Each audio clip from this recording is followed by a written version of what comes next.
Oh. What? You kidding me? You dropped out? From me. Fuck you. It has something to do with my adapter. It has to. Genuinely, it has to.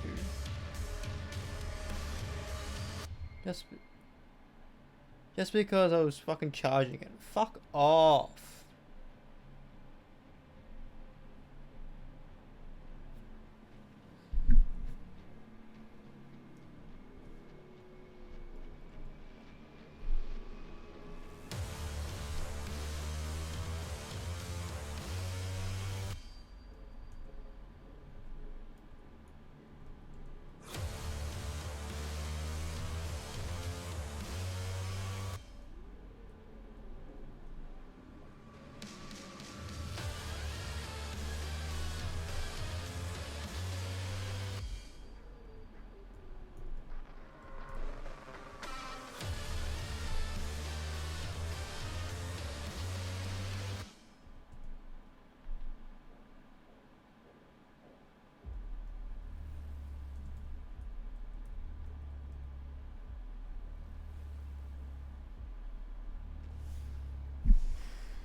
Oh, what I was vibrating was the thing above us.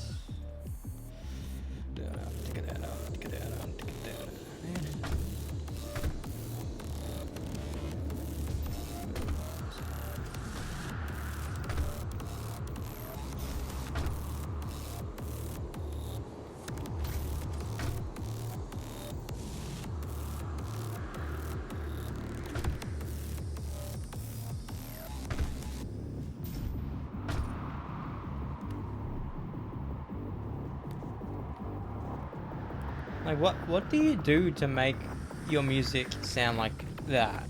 Like, what filter? Get out. Okay, yeah. The closest thing is like underwater type tone.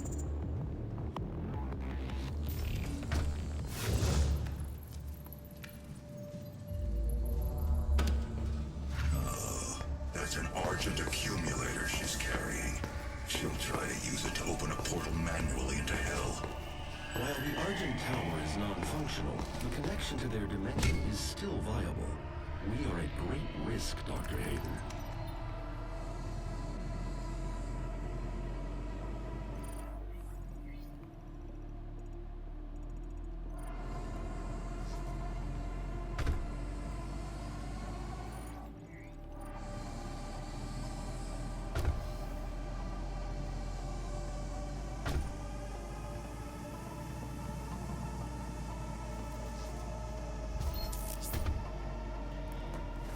Hell yeah. That vibrator thing has helped a lot. It's like, oh, there's a thing near us.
That'd be good.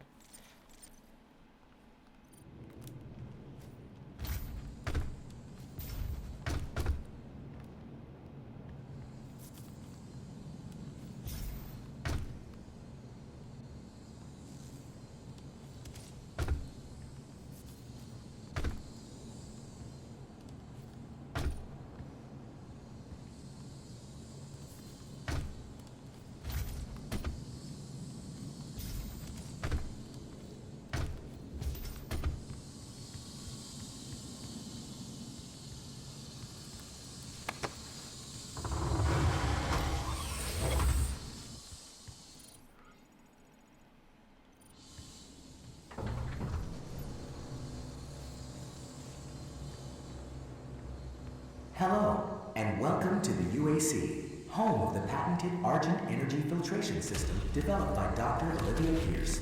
We are the only corporation with this technology, able to convert pure hell energy into clean, controllable Argent energy. It powers this facility and is broadcast throughout the universe from Argent Tower, providing all the energy a family needs to live a fun and productive life on Earth and the surrounding colonies. But we can't do it alone. It takes a team to make it happen. A team of people full of energy, potential energy. Unleash your potential with the UAC. Thank you for your interest in Argent Energy.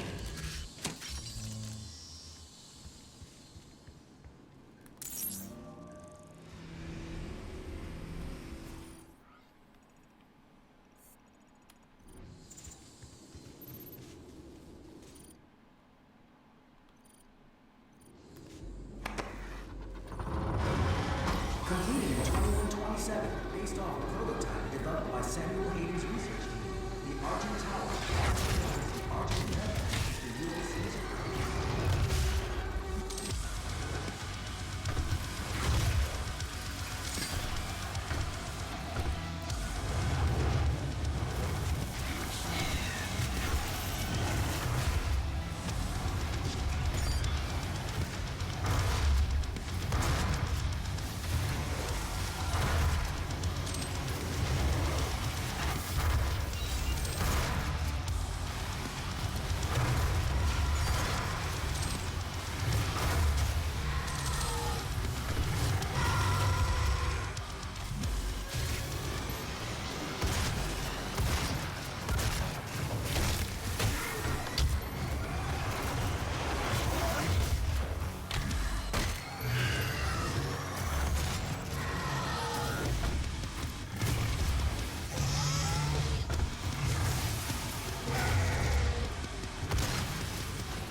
So how much was it? I only need 5 more. So hopefully I get a way to do it again. Because there's no way I was... Because it says kill for 15 enemies. So I don't know if it's just from there.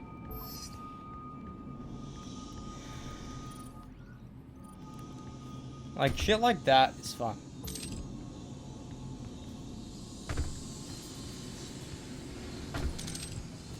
Yeah, that's BFG Division. One of the probably the most viral song in this entire game, because it's also in the second game, and not only that, it got pretty big because Alex Terrible, he did a vocal cover of it, and Alex Terrible was regarded as probably the best deathcore voice ever. You know, if men could be in love with a man's voice, it's Alex Terrible's, and I've seen him live now twice. Like, Good Things 2023 and Not Fest 2025.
at unsafe levels. Lockdown in effect.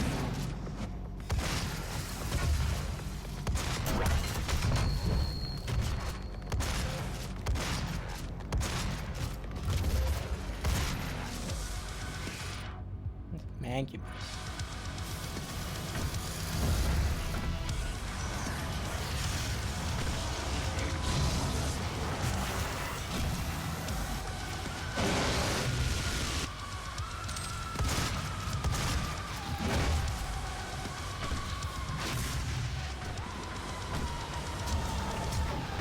Let me see if it's purple anywhere.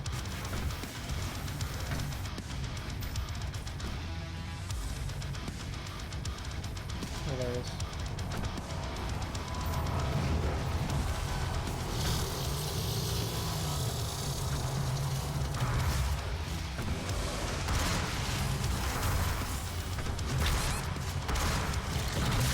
Fuck. Hopefully a couple of those counted.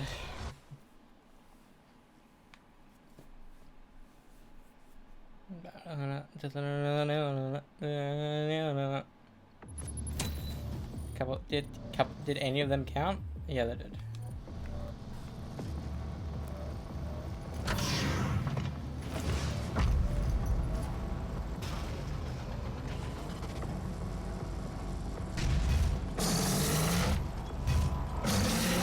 Presence at unsafe levels. Lockdown in effect.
Whatever.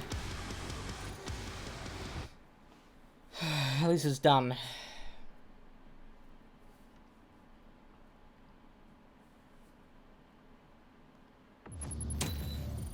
Yeah, at least it's done. So now I have all of them done. Just need to find a way to get back down to there. Should be able to.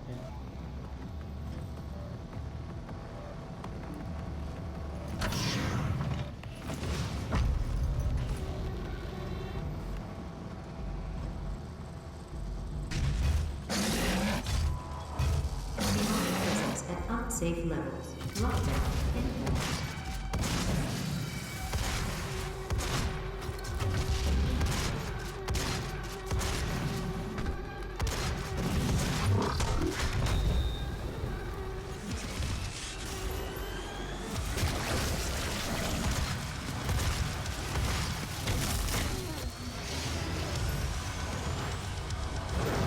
Nah.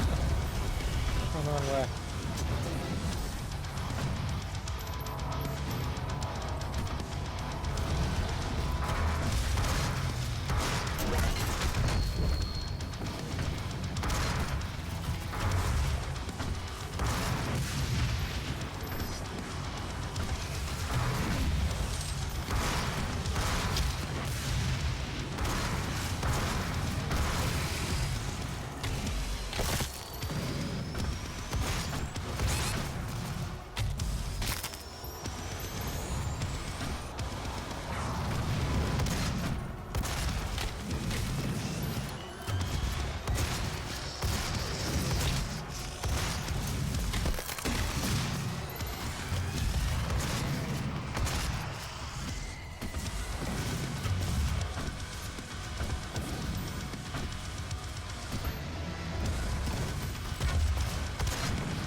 I reckon so.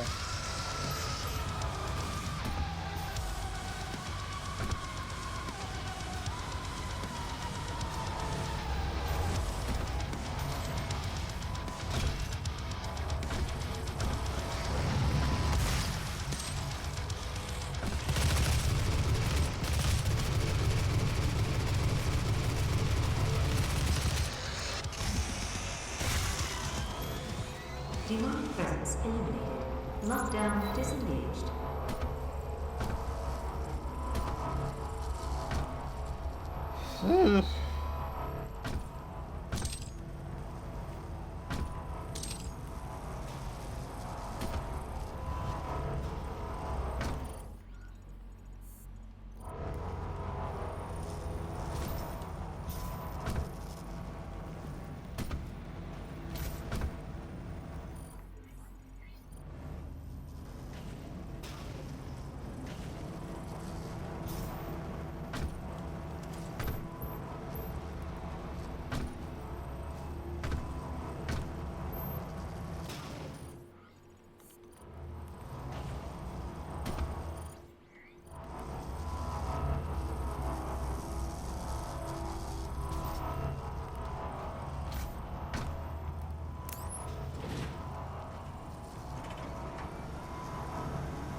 The accumulator's energy signature indicates that it is nearing the top of this Argent facility. If she ruptures that accumulator near the Argent base, she could open a portal to their world that we will never be able to close.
Look, I missed it. I get it.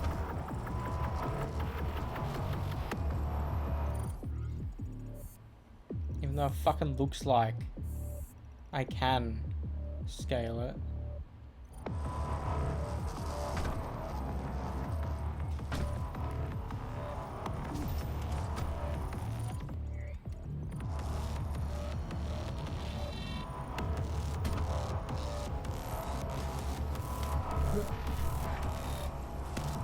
Doesn't fucking look like it.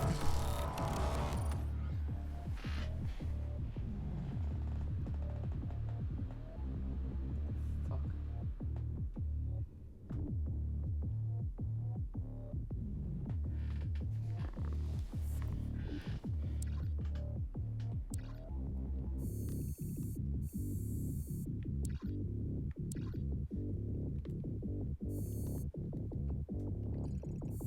Surely there's a way to get to this.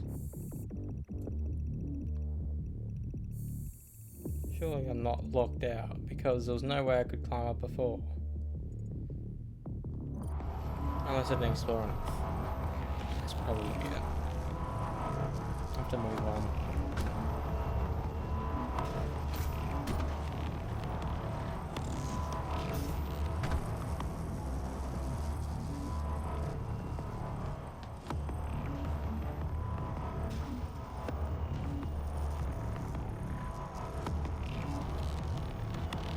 It's so weird to know that half of this version of the game is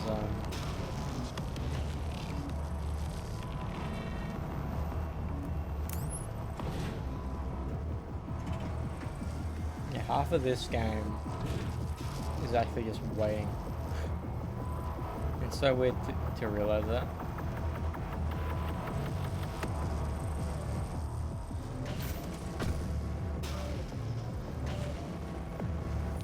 Surely I'm nearly done this imp thing, right? So we're doing.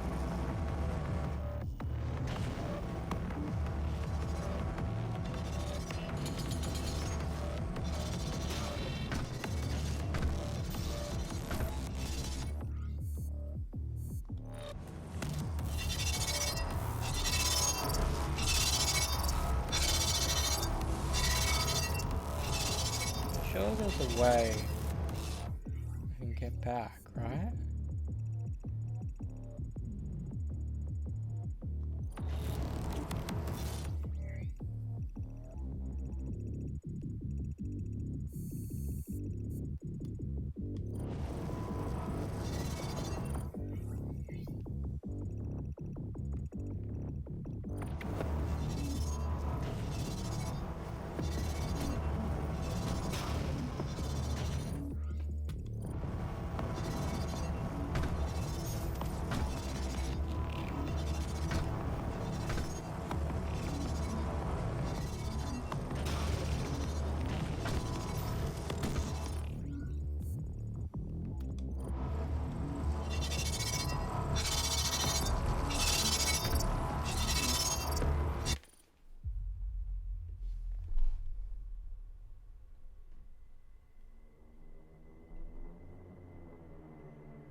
Wrong button.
Okay, so the Arrowverse barely has 300 episodes in total, right? Or 500, I should say. And that took me 2 years to complete. One Piece having 1100.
my phone inactive again?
Fuck.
Demonic presence at unsafe levels. Lockdown in effect.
Demonic presence at unsafe levels.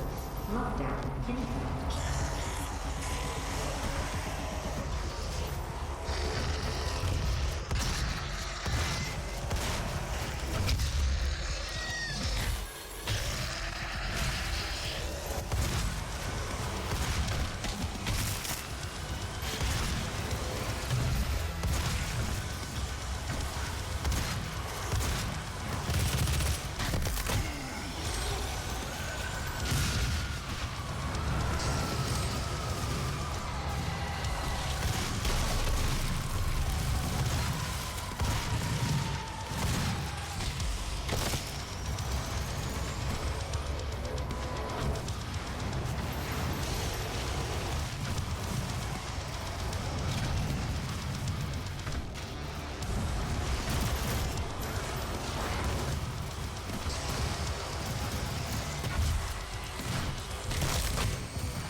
Demonic presence eliminated.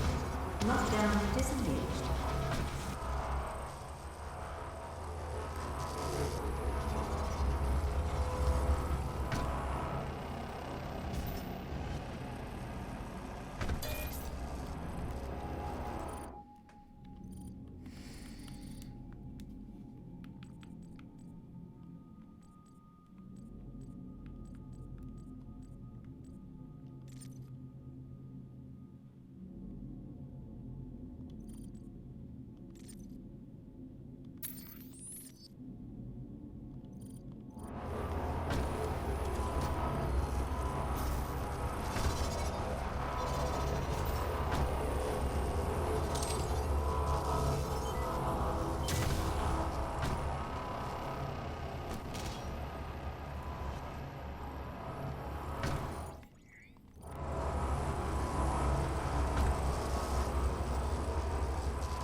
The road to hell is paved by Argent Energy.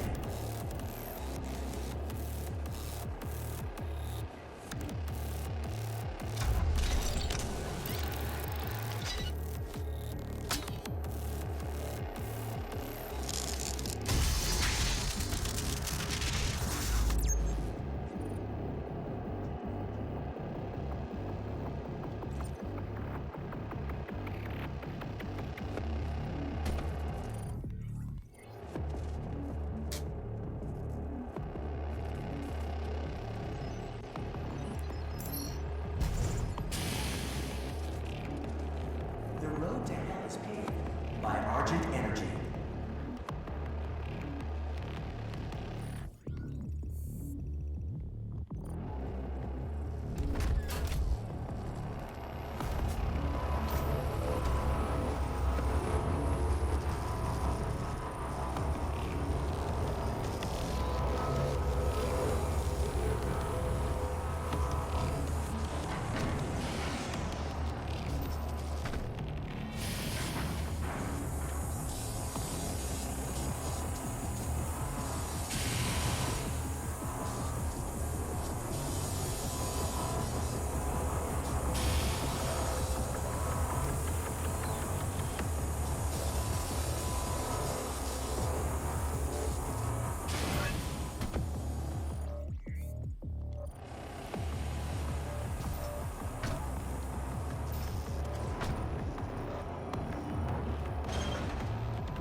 Ah.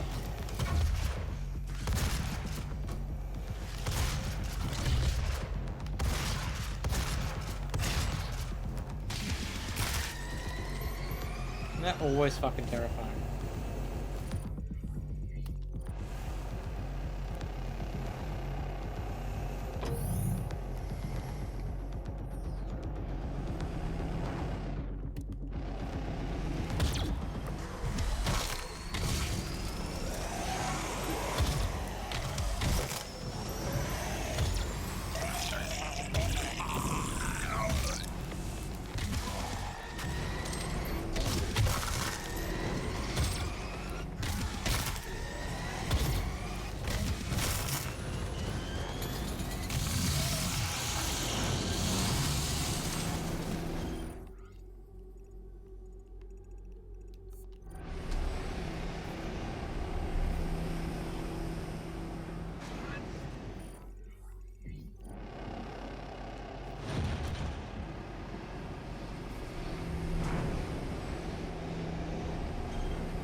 Welcome to the UAC, opening the gates of hell with the key to the future.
This is not the end!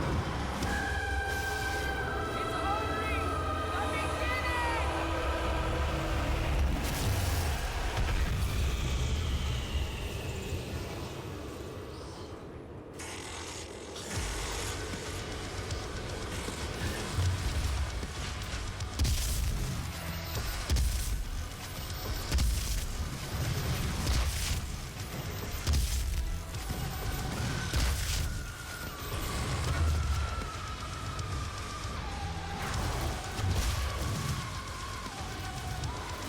Category 3-dimensional theft in 10, 9, 8, 7, 6, 5, 4, 3, 2, 1.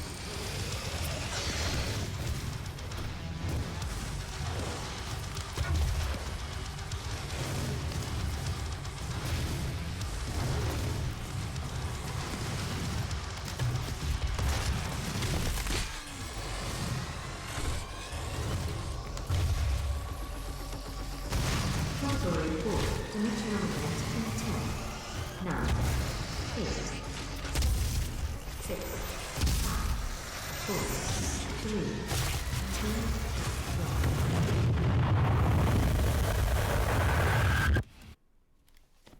1.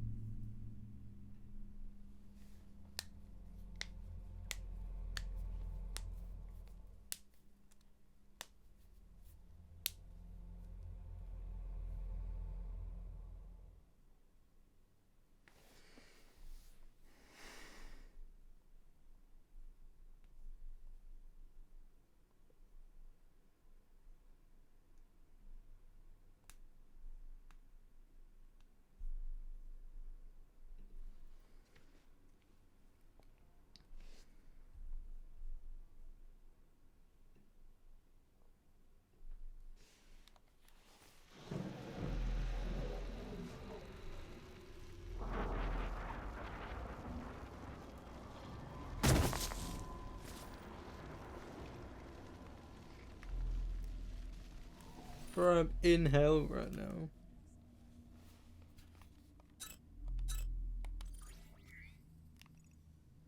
Yes, I'm not crazy. Yes, it looks close.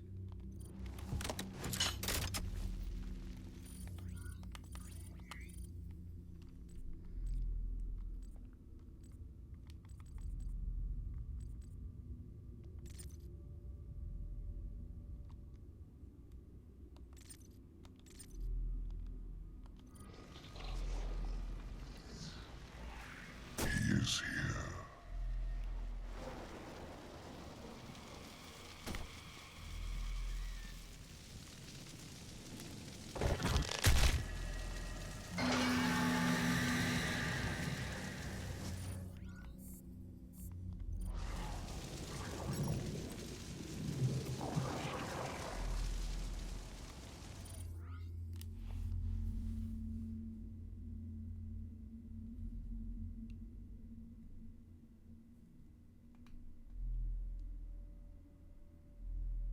Their right leg or our right leg?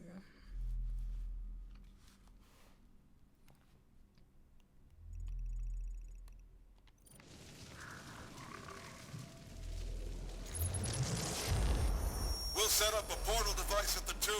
Use the light poles to mark our path.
You fucking kidding me?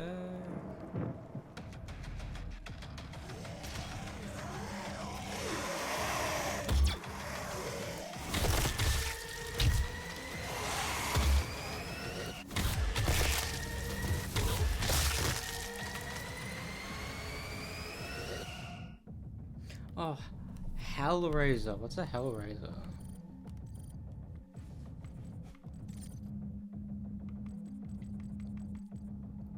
Them, okay.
This was a secret?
Oh, that's...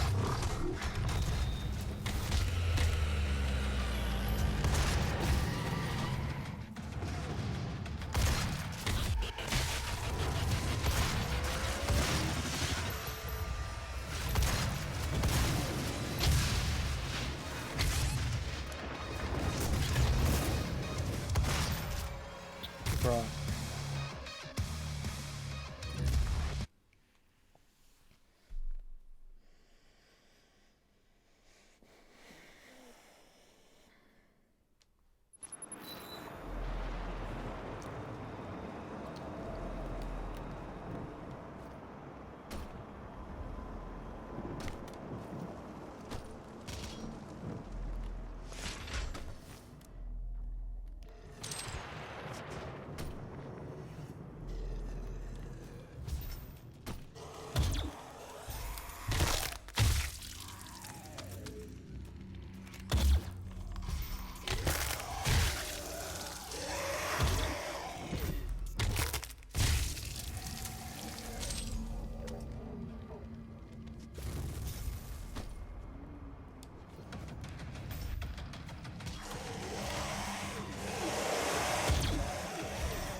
And again.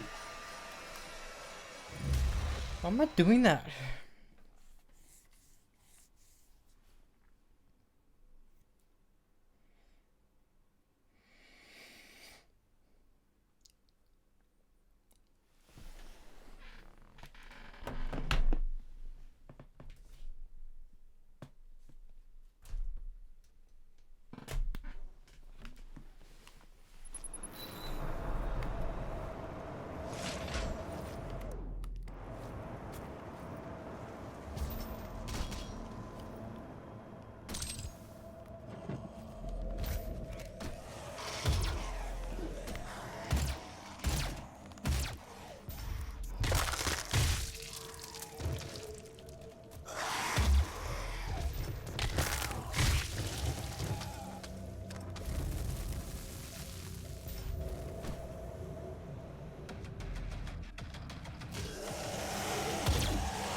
Was that not?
Fuck's sake!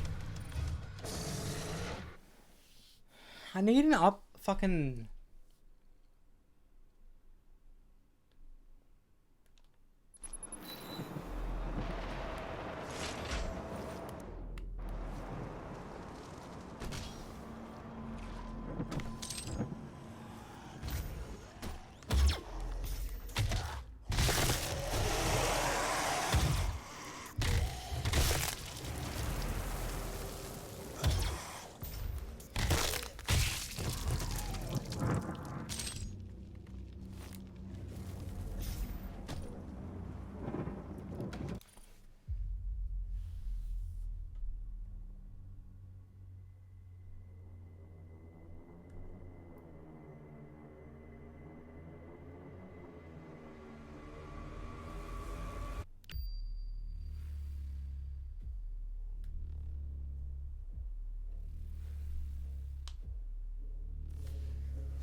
Finally, I didn't fucking die.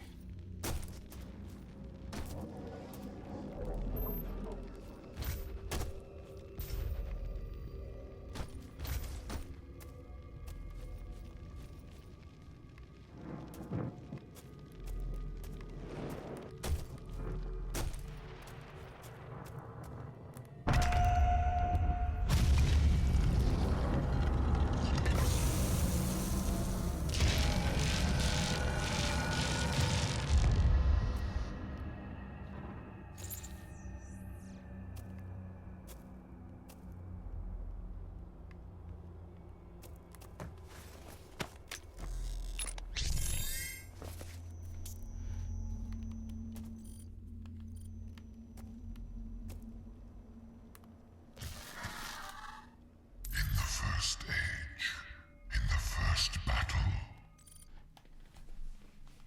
when the shadows first lengthened, one stood, burned by the embers of Armageddon, his soul blistered by the fires of hell, and tainted beyond.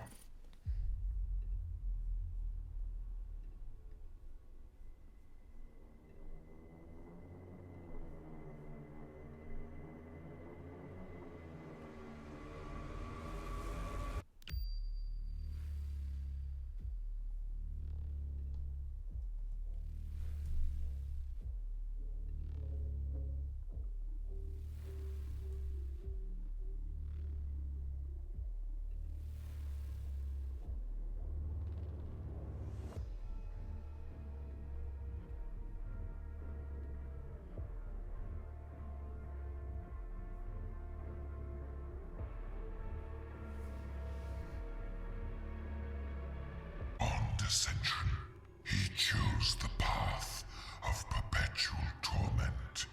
In his ravenous hatred, he found no peace, and with boiling blood, he scoured the umbral plains, seeking vengeance against the Dark Lords who had wronged him. He wore the crown of the Night Sentinels, and those that tasted the bite of his sword named him the Doom Slayer.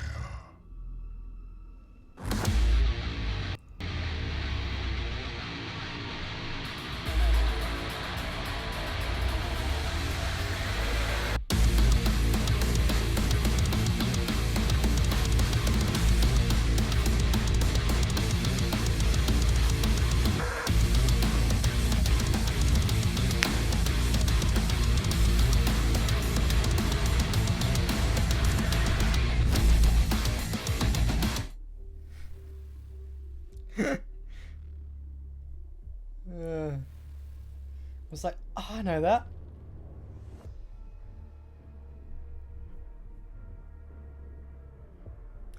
Perpetual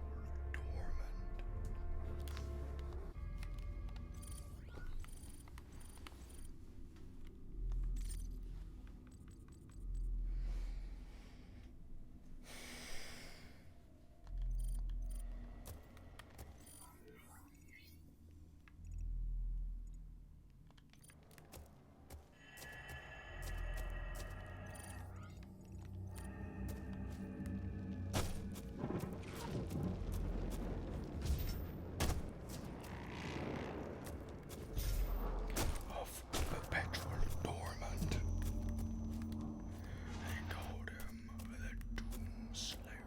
What did it better?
I knew it was gonna die.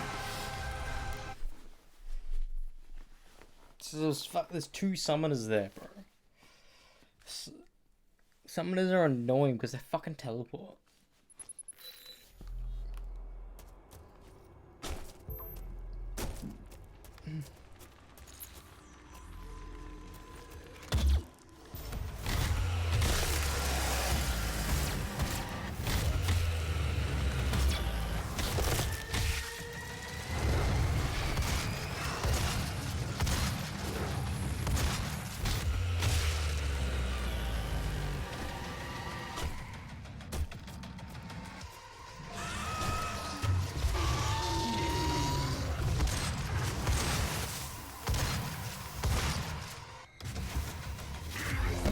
I'm aiming at the fucking right one and it gets the left. So annoying.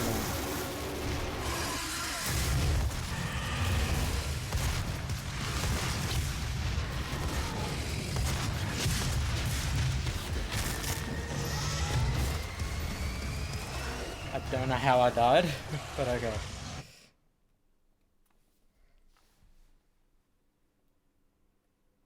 There was no Gornest last level.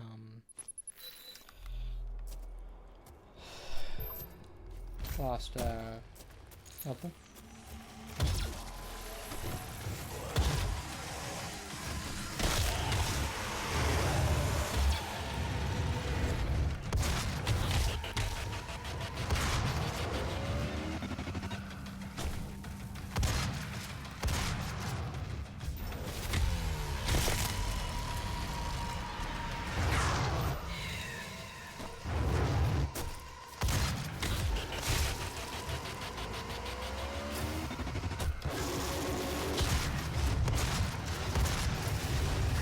hell? What's going on there?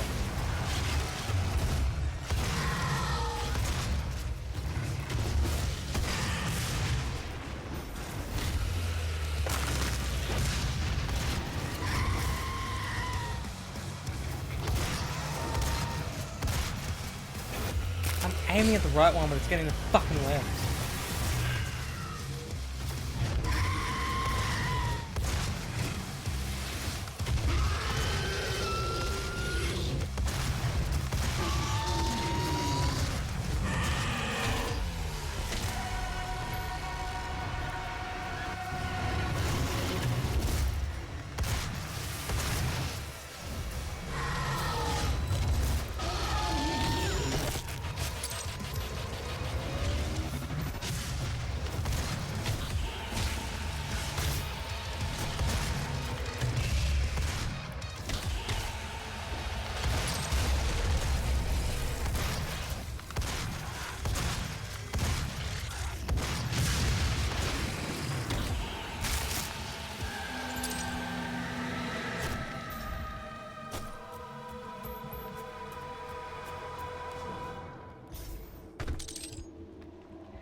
Thing is, Hell Knights are the worst in this game, because if there's more than two, or even more than one, you're fucked.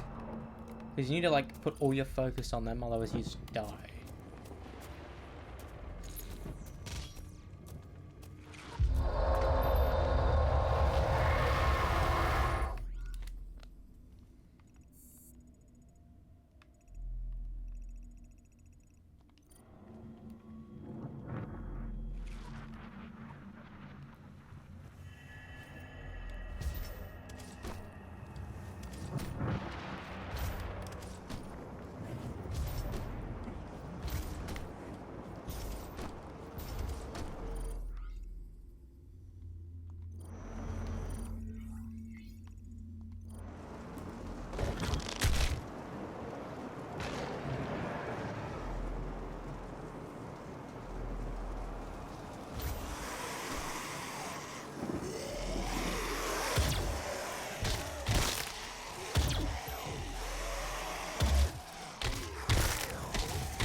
feel like there's another one. Another secret. Oh, here. There's a glitching. No, it's glitching. It was glitching, bro. It was glitching.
Final one. Cacodemons. They just somehow fly.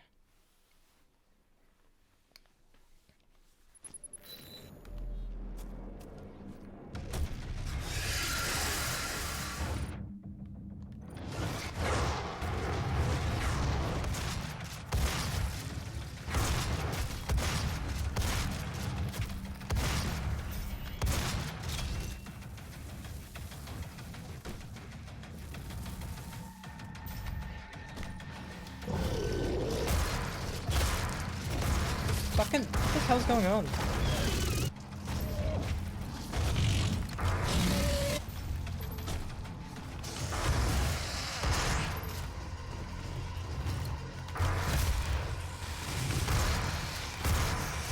Yeah, I did it.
So they introduced the Cacodemon and the Revenant in this level.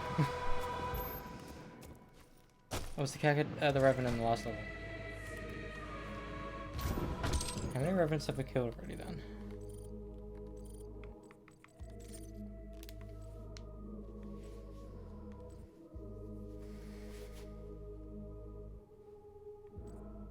Oh, the Mancubus was...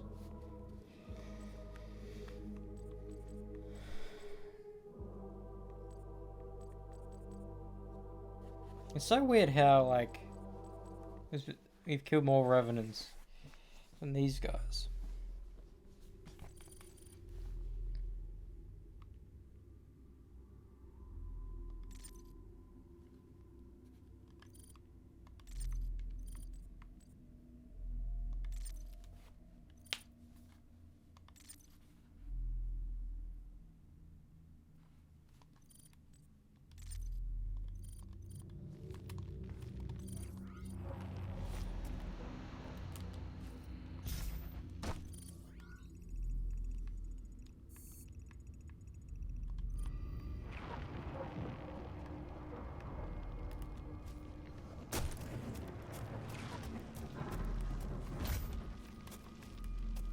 I've never really seen a game recycle an area before, so that's pretty cool.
this.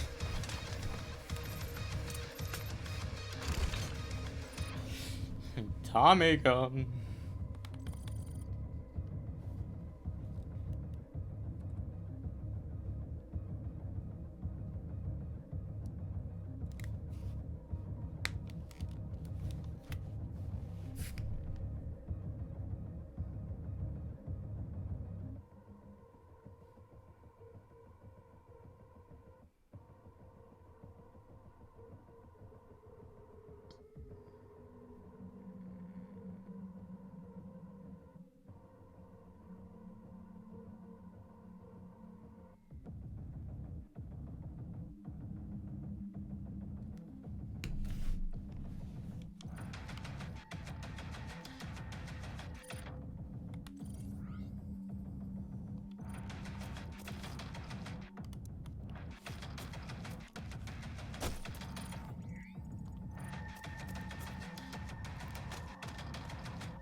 That's arguably gonna be the hardest one to fucking do, I swear.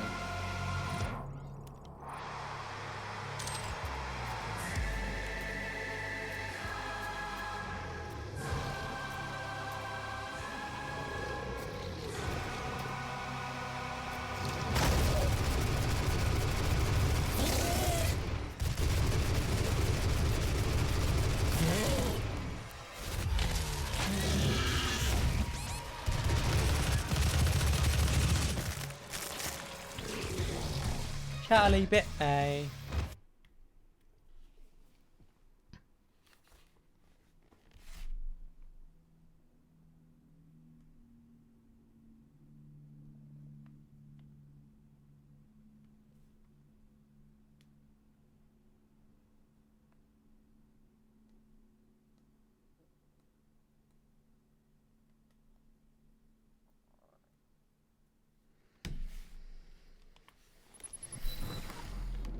Oh, what the?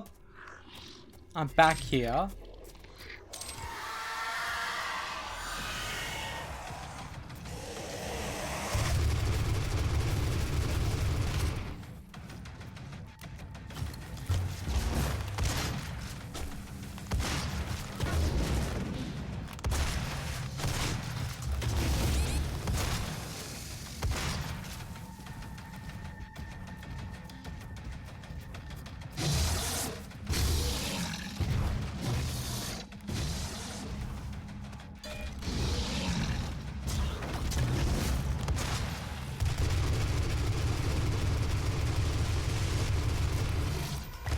Fuck off.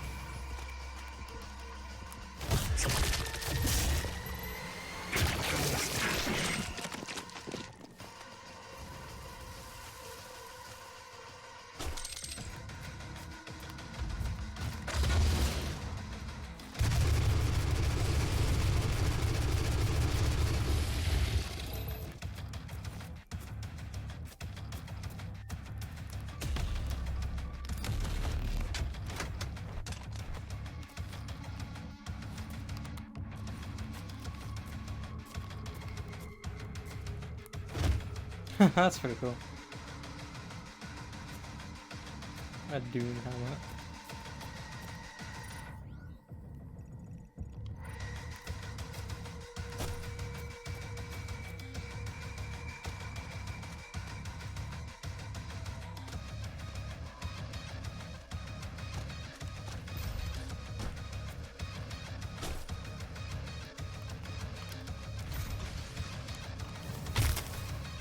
It would not let me boost.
Hang on, where's the BFG? Maybe the BFG isn't a weapon you can actually use, but more so a weapon for the store.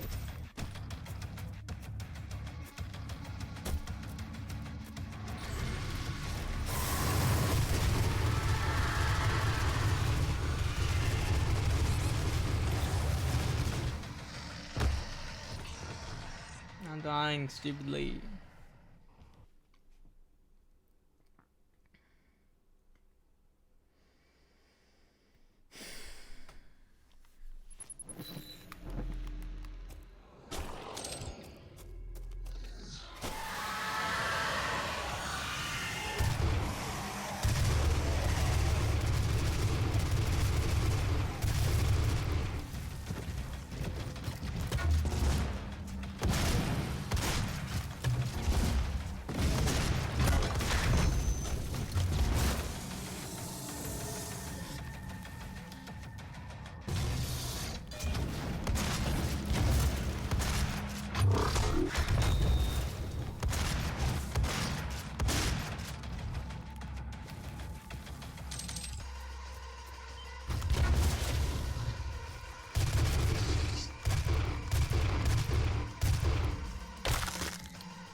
For fuck's sake. There needs to be fucking invisible berries in this game, I swear. I keep on falling down.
I've spent way too long fucking doing this mission.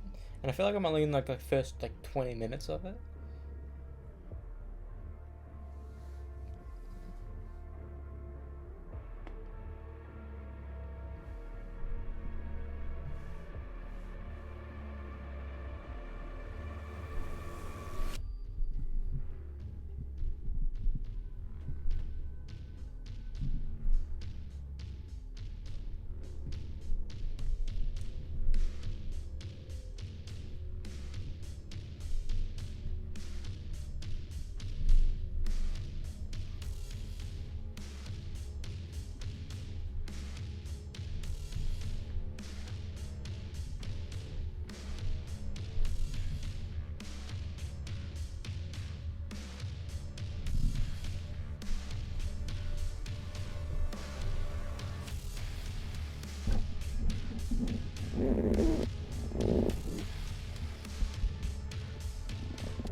There we go. There's one more.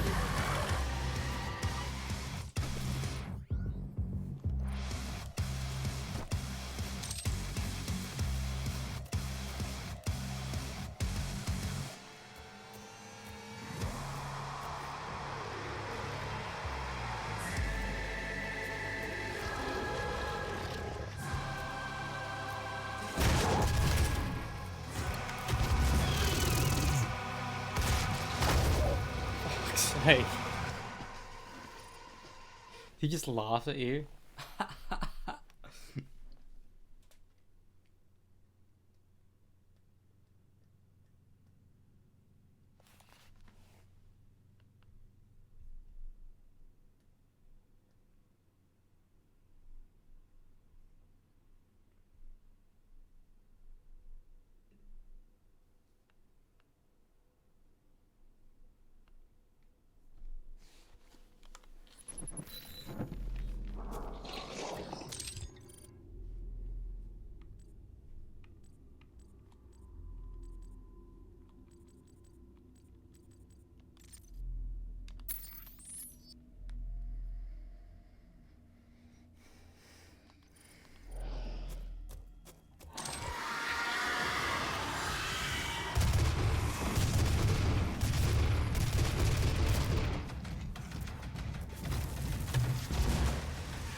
There we go.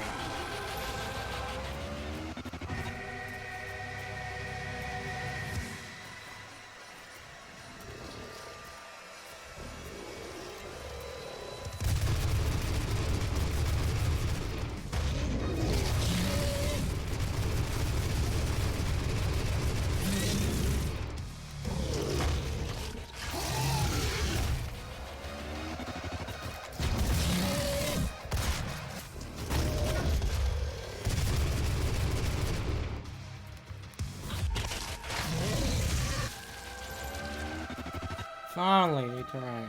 I only needed to kill that second Kaka demon to get fucking the check. I was stuck on that for like fucking 70 minutes. It's insane.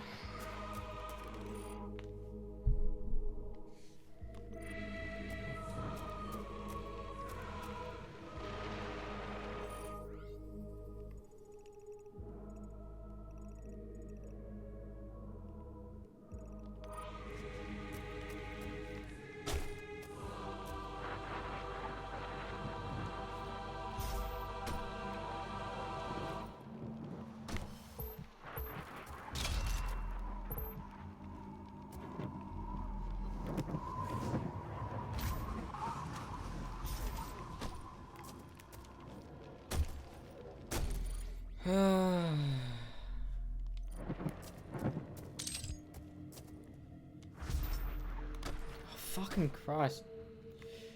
It's like fucking Cyberpunk. Sometimes the double jump doesn't fucking work.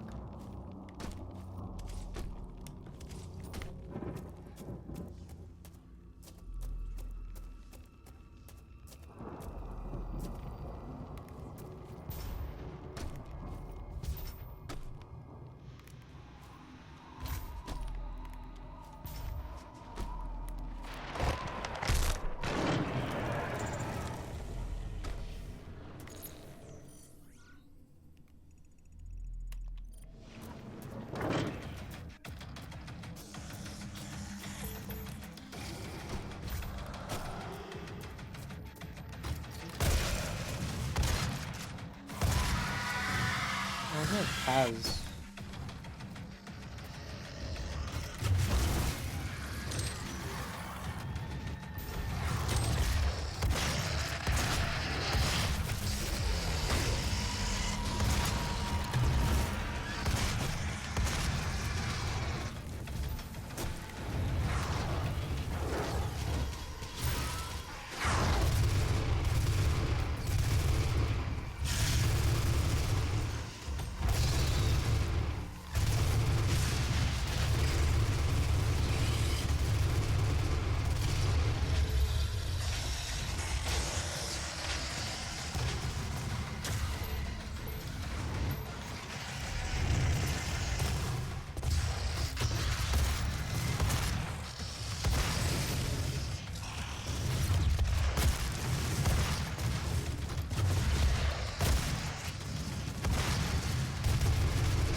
I was wondering when we're going to get that.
It's actually insane how fucking good this game still looks. 9 fucking years later. Part of me doesn't like. I'm playing it on PS5, so my brain thinks it's a PS5 game. It looks sick.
Tempered by the fires of hell, his iron will remains steadfast through the passage that preys upon the weak. For he alone was the Hellwalker, the unchained predator who sought retribution in all quarters, dark and light, fire and ice, in the beginning and the end. And he hunted the slaves of doom with barbarous cruelty, for he passed through the divide as none but demon had before.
How do I get to that?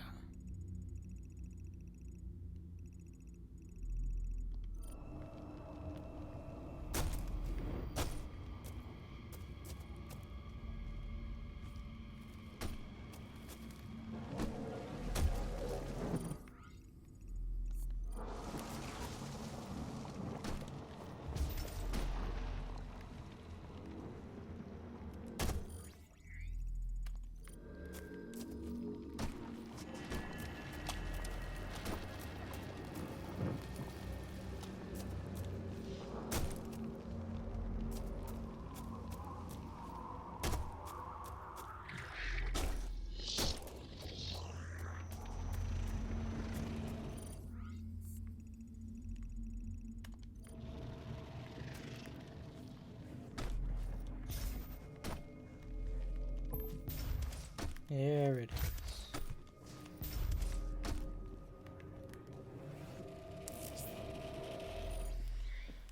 Hell yeah.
Performing Glory Kills Faster is a good one, actually.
Where the fuck's the portal?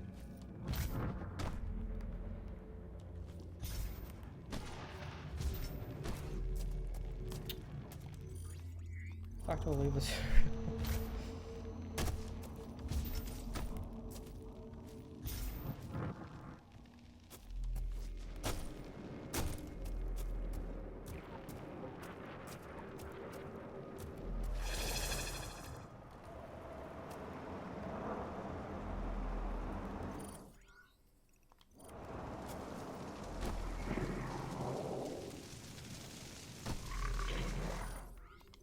Is this fucking Spawn? Where fucking Spawn, bro?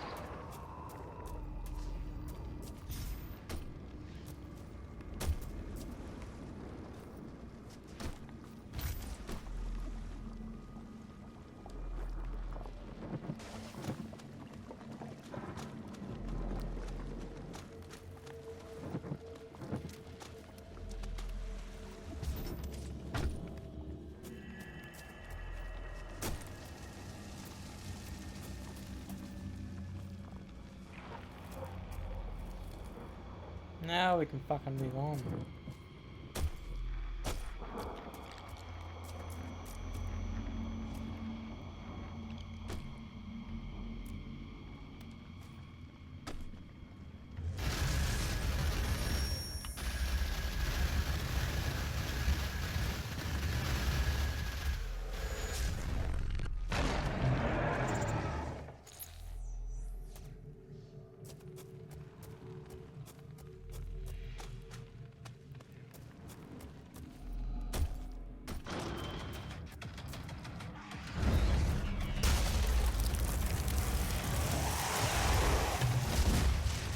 Fuck are you?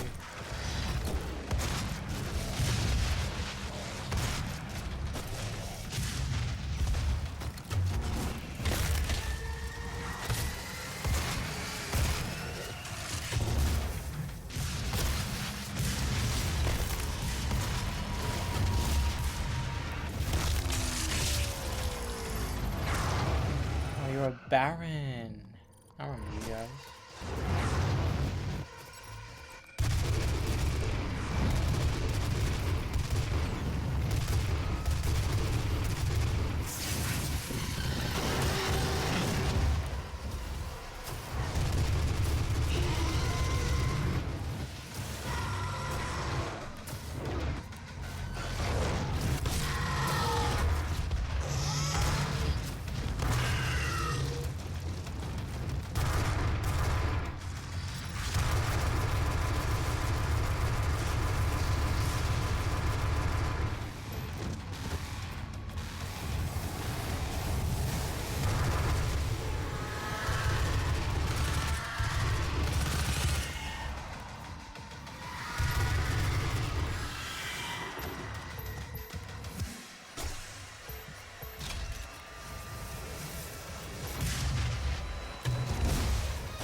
Forget. Sometimes I forget if he hits me, or if I shoot the gun, it kills me.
I've never actually used that hologram before.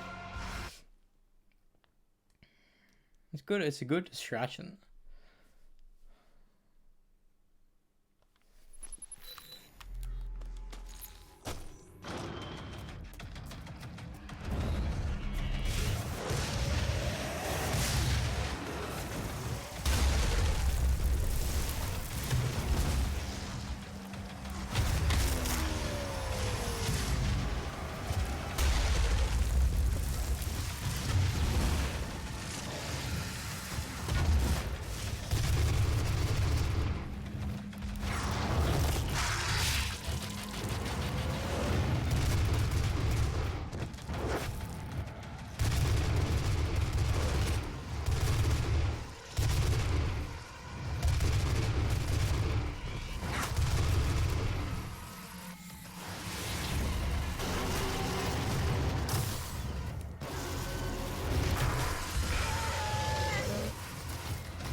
fun, motherfucker.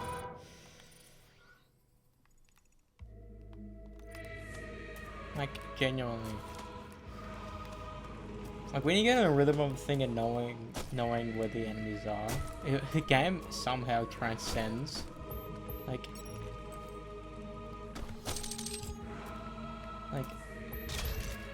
and you're like precog. Like, I genuinely don't know how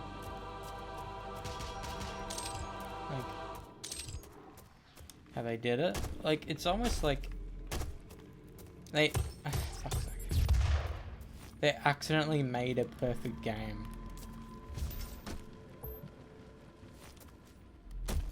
Because whilst I like Doom Eternal, apparently the behind the scenes of this game is atrocious. Like, if you like look up, like Rip and Tear, they didn't want Rip and Tear.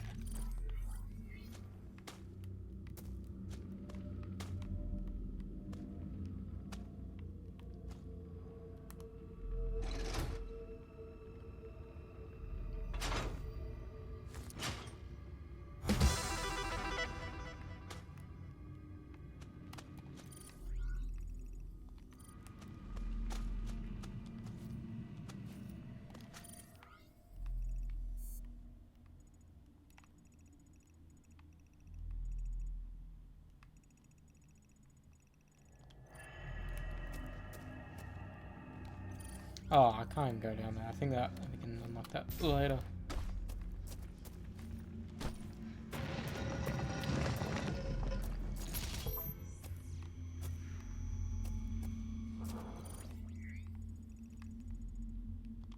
Let me double check if I can open the door or not.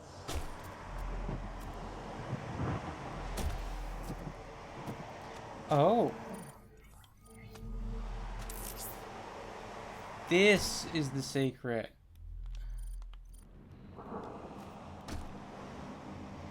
Oh, it's this. You know what I can do?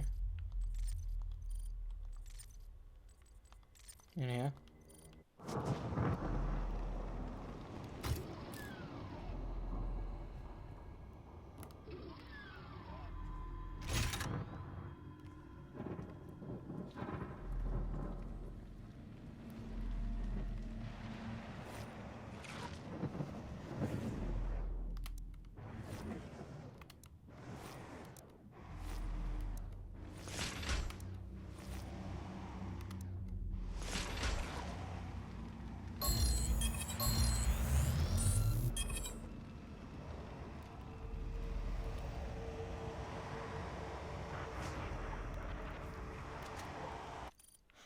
That's pretty cool.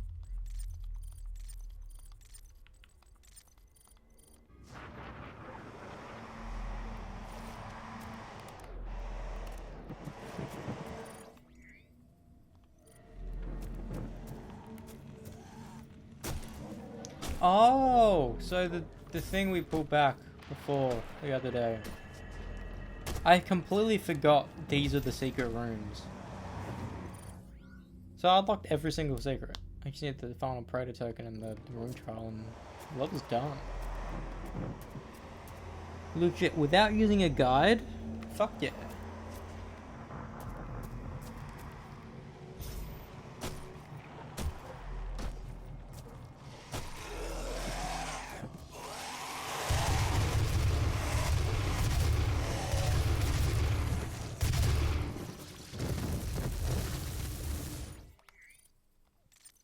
I don't know.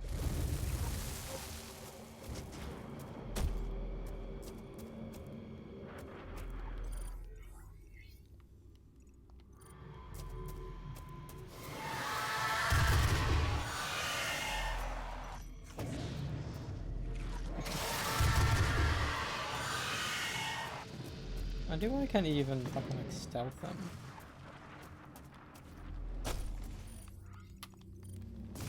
You know what I mean?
pressed against the blackened souls of the doomed, his prowess was shown.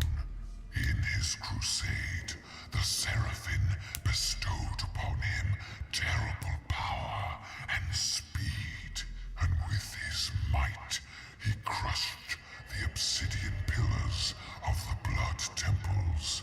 He set forth without pity upon the beasts of the Nine Circles, unbreakable, incorruptible, unyielding.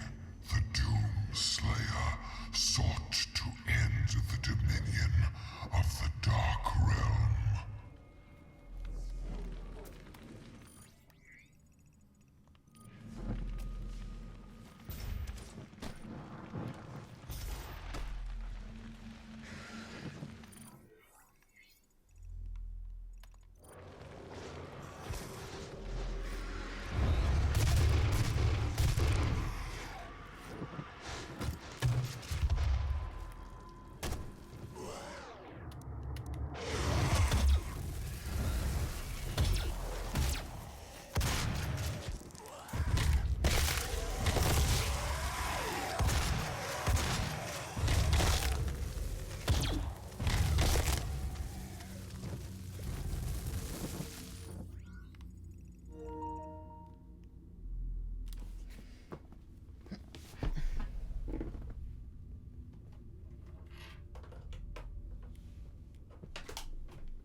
And that's every single thing. Every secret. I just need the final rune trial, and that's... should be unlocked by now.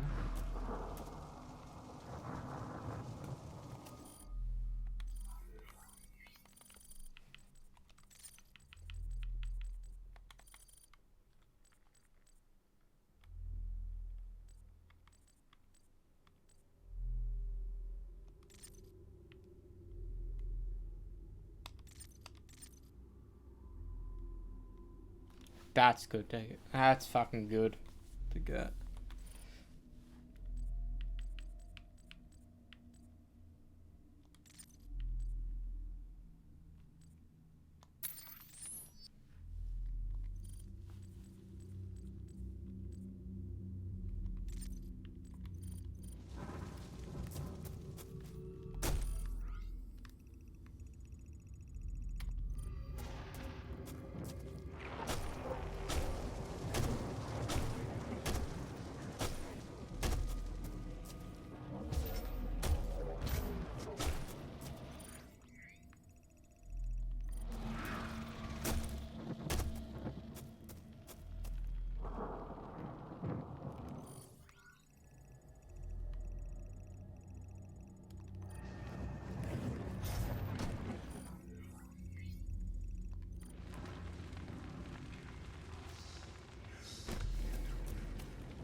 Search and seek and destroy.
That would have been an easy one to lose.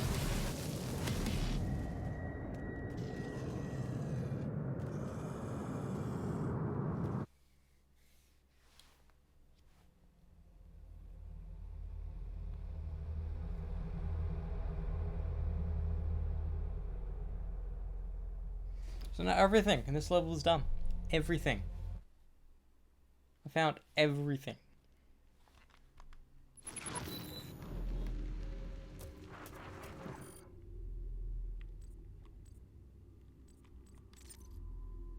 Oh, unique.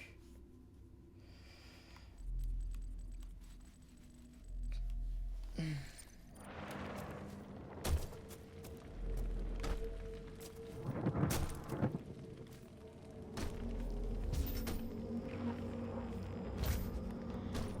think this is the very first time I played a game and gotten every single secret without using a guide. Because I remember the first time, like for the first couple of levels, I played it without looking at the guide. And I said to myself, oh, just do it afterwards. Replay it. It's like, nah, just do it whilst you're doing it so you don't need to add another hour or so of gameplay. And that was a good thing to fucking do.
I can't fucking see.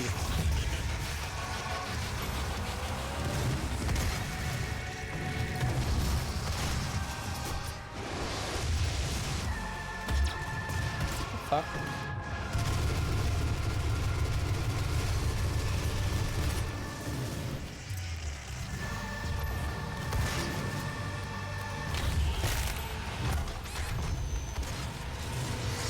Ah! Baron of fucking hell.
Fuck.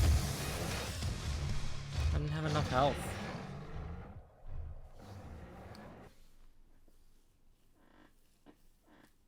Yeah, I need to shave, man. It's not as long as I can get it. At this point, it just starts hurting my face.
Ah, you don't want to do that fucking thing too early. Constantly moving, constantly grenading, because I think if you go back to my earlier streams of this game, I fucking rarely use my grenades, and I rarely did swap to an ult.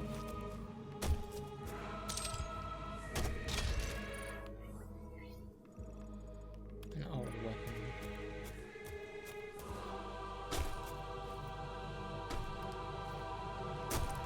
I distinctly remember this final area. Remember how bright it was? Like, this is the equivalent of if you go into space and the aliens being black. Hey, look at the film Aliens.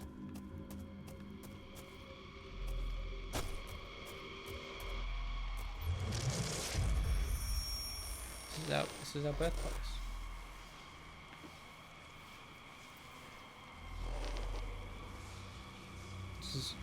This is where we were in hell, and they brought us back to Mars.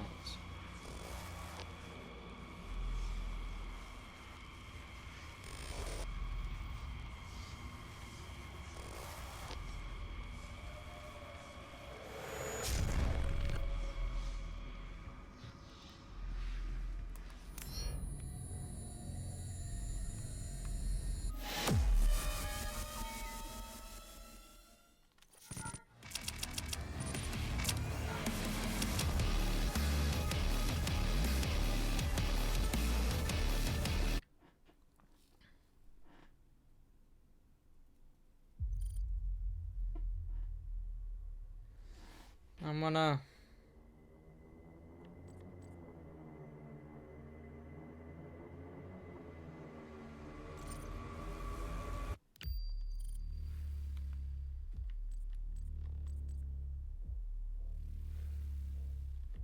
How does one view collectibles?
Unfortunately, I had to show you the problem a bit out of order because I don't own any video editing software, but I'm sure you understand my problem.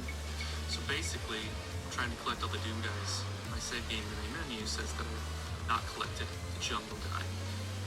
As you can see, he's not where he should be. He should be right there. Now the reason he's not there is I've already collected him. It was another day I ran through the big processing again after I beat the game to get all the secrets and collectibles, and I grabbed him then. As you can see, he's on the map, he's marked as collected. I have all the secrets for this level. But when you come out to the main menu,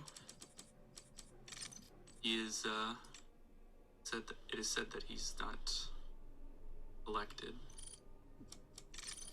Oh.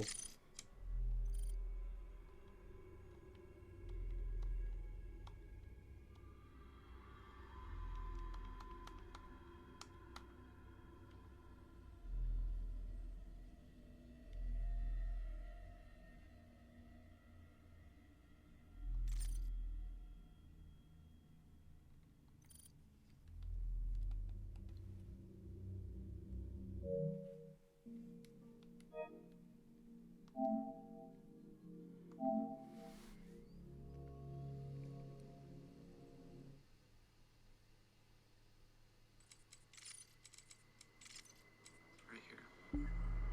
It's only Doom Guy unlocked. If we look at my Steam achievements, I don't.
Greetings, it's me, Terry, making another video. I thought I'd make the of things that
change.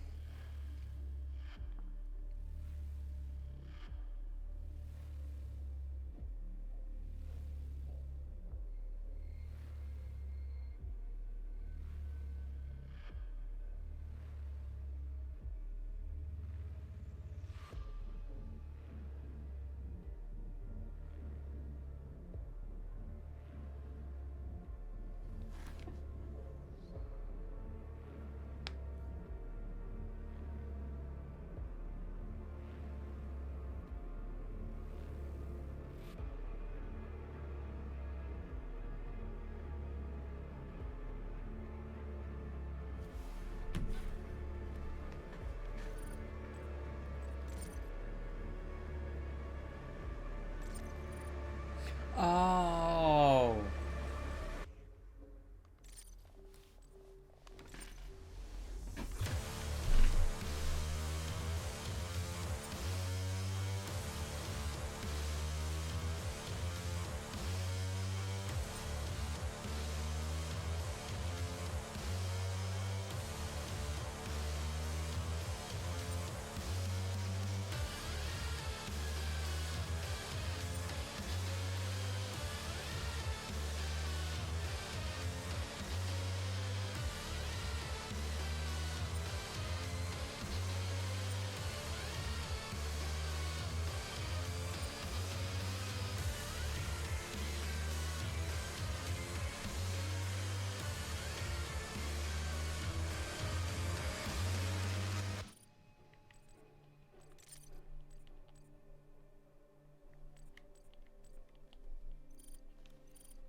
Bro, he's...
Bro, he got the plot within fucking 5 days. Technically 4 because he... You know what's odd? Even though I would have been 18 then, he would have been 21.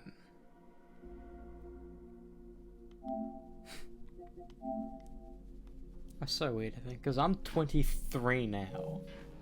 That's so fucking weird to think. Like, as soon as I hit my 20s, like, I know we're in 2025. And I know the math that I'm 23. But a part of me just outright refuses that. Like, my brain says has been feeling like I've been 18 for fucking 5 years. Genuinely. Like, usually when you're a teen, you feel your age. I don't know if it's because I don't like work a 9 to 5 or whatever, or that I don't have a proper job and shit, or like people say, well, you're still young, so you don't need to feel obligated to do things like that.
I understand that that people must like love the Doom, like the OG Doom games.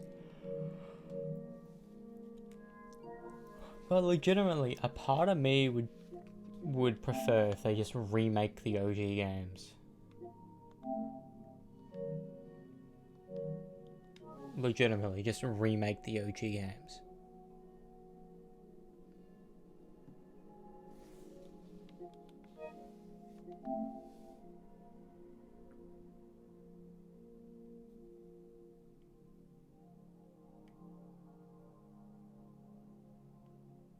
Fucking 5 years, damn.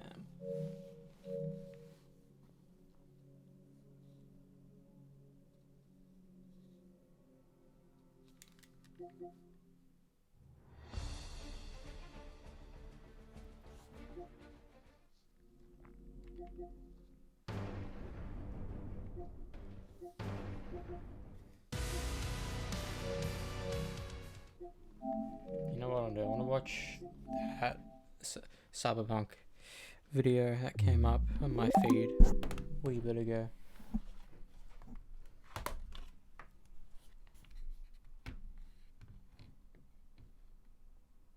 Yesterday I made a video goofing around about Katy Perry's most recent concert where she had Darth Maul's lightsaber and she was basically just like T-posing across the stage while some Power Rangers villains kind of jumped around loosely.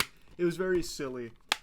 But it turns out that was only the tip of the iceberg, and now my third eye has truly opened here to what a wonderful experience going to this concert must have been. This is one for the books.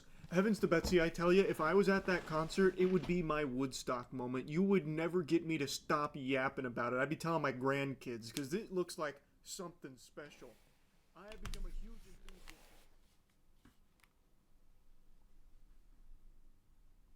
Goodbye, new friends. We have...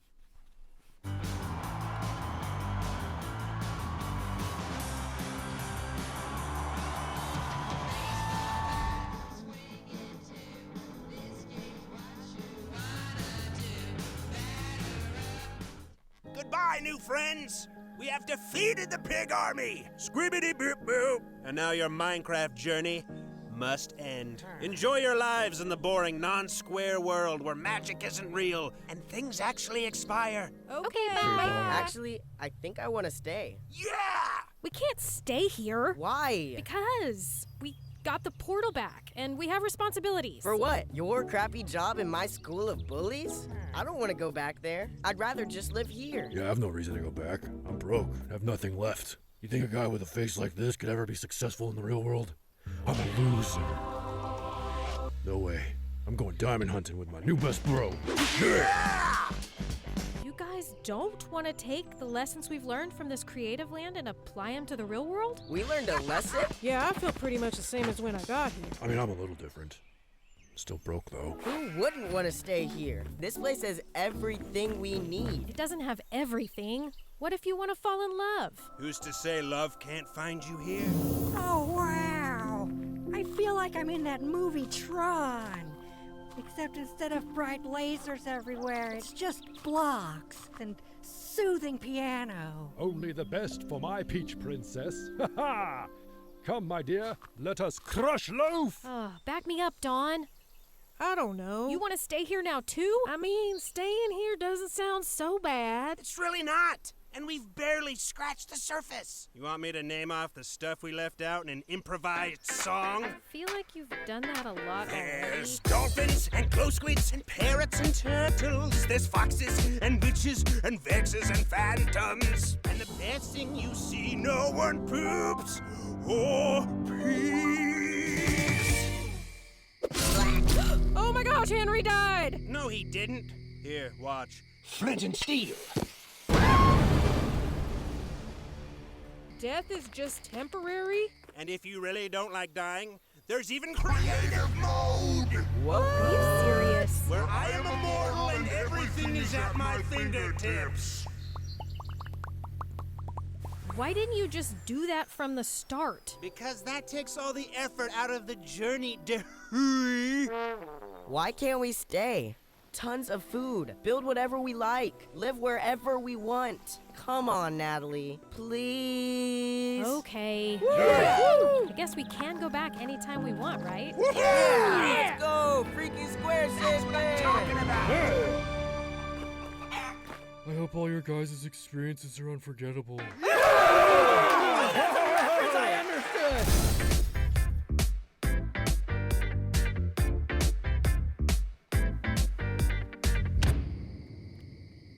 Ready to go home yet?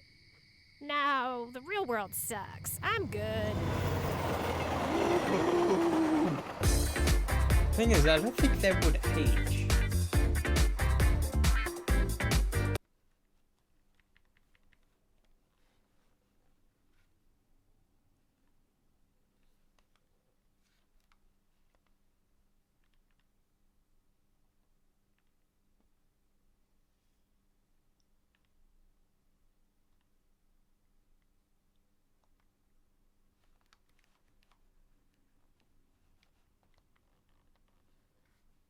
Flint and Steel. Bro, this is gonna fucking overshadow like Assault over Damocles, I swear. Whenever I say Damocles, they're gonna say, oh, Sleep Token, Sleep Token. No, Trivium. Genres. They exist in everything. Movies, music, and even video games. And there are a lot of video game genres. In today's video, I'm taking some of the most popular genres and subgenres and talking about my favorite video games in each of these genres, and what I think the best ones are out of all the games that I've played. Make sure to subscribe and let's get straight into it. The first category I'll be going over is puzzle games. Hang on, was that the Rhino? Fall in love with Hungry Jack's new Jack's Fried Chicken Southern Style Tenders. Crispy, juicy, 100% Aussie chicken that will have In fact, you it's only my craving more fourth and more. time Now seeing at this Hungry version of the ad. Jack's. It's better to see her because the guys and those overact who it so savor much. every bite. But right Clear and unique are out of all the games that I've played. No, this is Sekiro.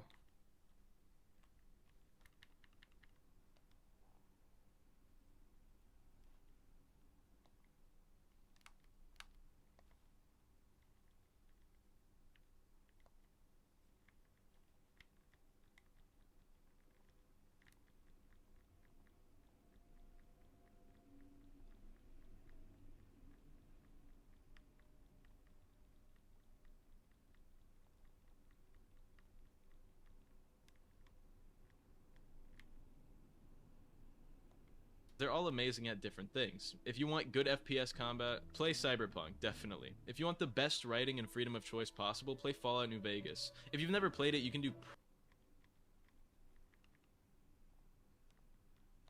because they're all amazing at different things. If you want good FPS combat, play Cyberpunk, definitely. If you want the best writing and freedom of choice possible, play Fallout New Vegas. If you've never played it, you can do pretty much anything in that game. Kill whoever you want. Like, you could be doing a quest and kill the guy that gives you the quest, and it leads into a different quest, and you could just kill the guy that gives you that quest. I'm being so serious. You have infinite freedom in this game, and it's really cool. If you like Big Sword, play Final Fantasy or Monster Hunter. Now, these games, while being of similar genres, are quite incomparable, but they all do different things right. My top pick, however, is going to be Cyberpunk 2077. This game had a pretty rocky start on release, and I only played it fairly recently, having beaten it multiple times already after starting it in January. And now I have maxed out cyberware and guns on the hardest difficulty, because I just did literally everything, except I don't use ARM cyberware. I don't know why, I just don't like them. The game as a whole, though, is great. The story is great, the characters are likable and fun, the endings are...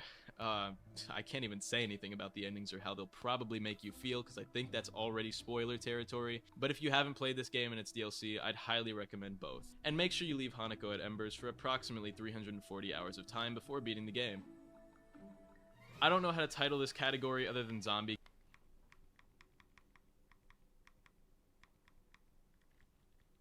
The lore so much that the second game can't do too much but add on to it. Now, the second game is also a bit less of a horror game. They both are, but I think the first game is just a lot more tense and scary, especially if you've already played the first one. Regardless, I love both and can't wait for the third one to release. I'm purposely avoiding spoilers for, you know, obvious reasons and for those of you who might want to try out these games. but if you do, I very highly recommend them. After quite a long RPG section is the action RPG section, and my top picks for action RPG games are going to be Cyberpunk 2077, Fallout New Vegas, the Final Fantasy VII Remake, and really any Monster Hunter game you pick.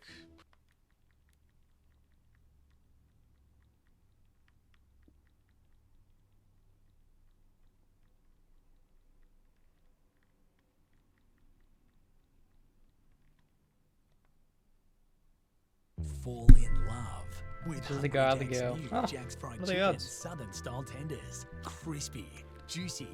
It's actually insane how they 100% shot Aussie it chicken exactly that the will same have with you a craving guy and a more girl. more. Now at Hungry Jack's. Do you think if it's a girl, girls would want to go, and if it's guy, guys want to go? I don't know. Combat as a whole. Sifu is also quite technically advanced, being parry and dodge based, and it's one of my favorite PvE fighting games. It's also hard. I sound like a broken record, but difficulty is fun for me, and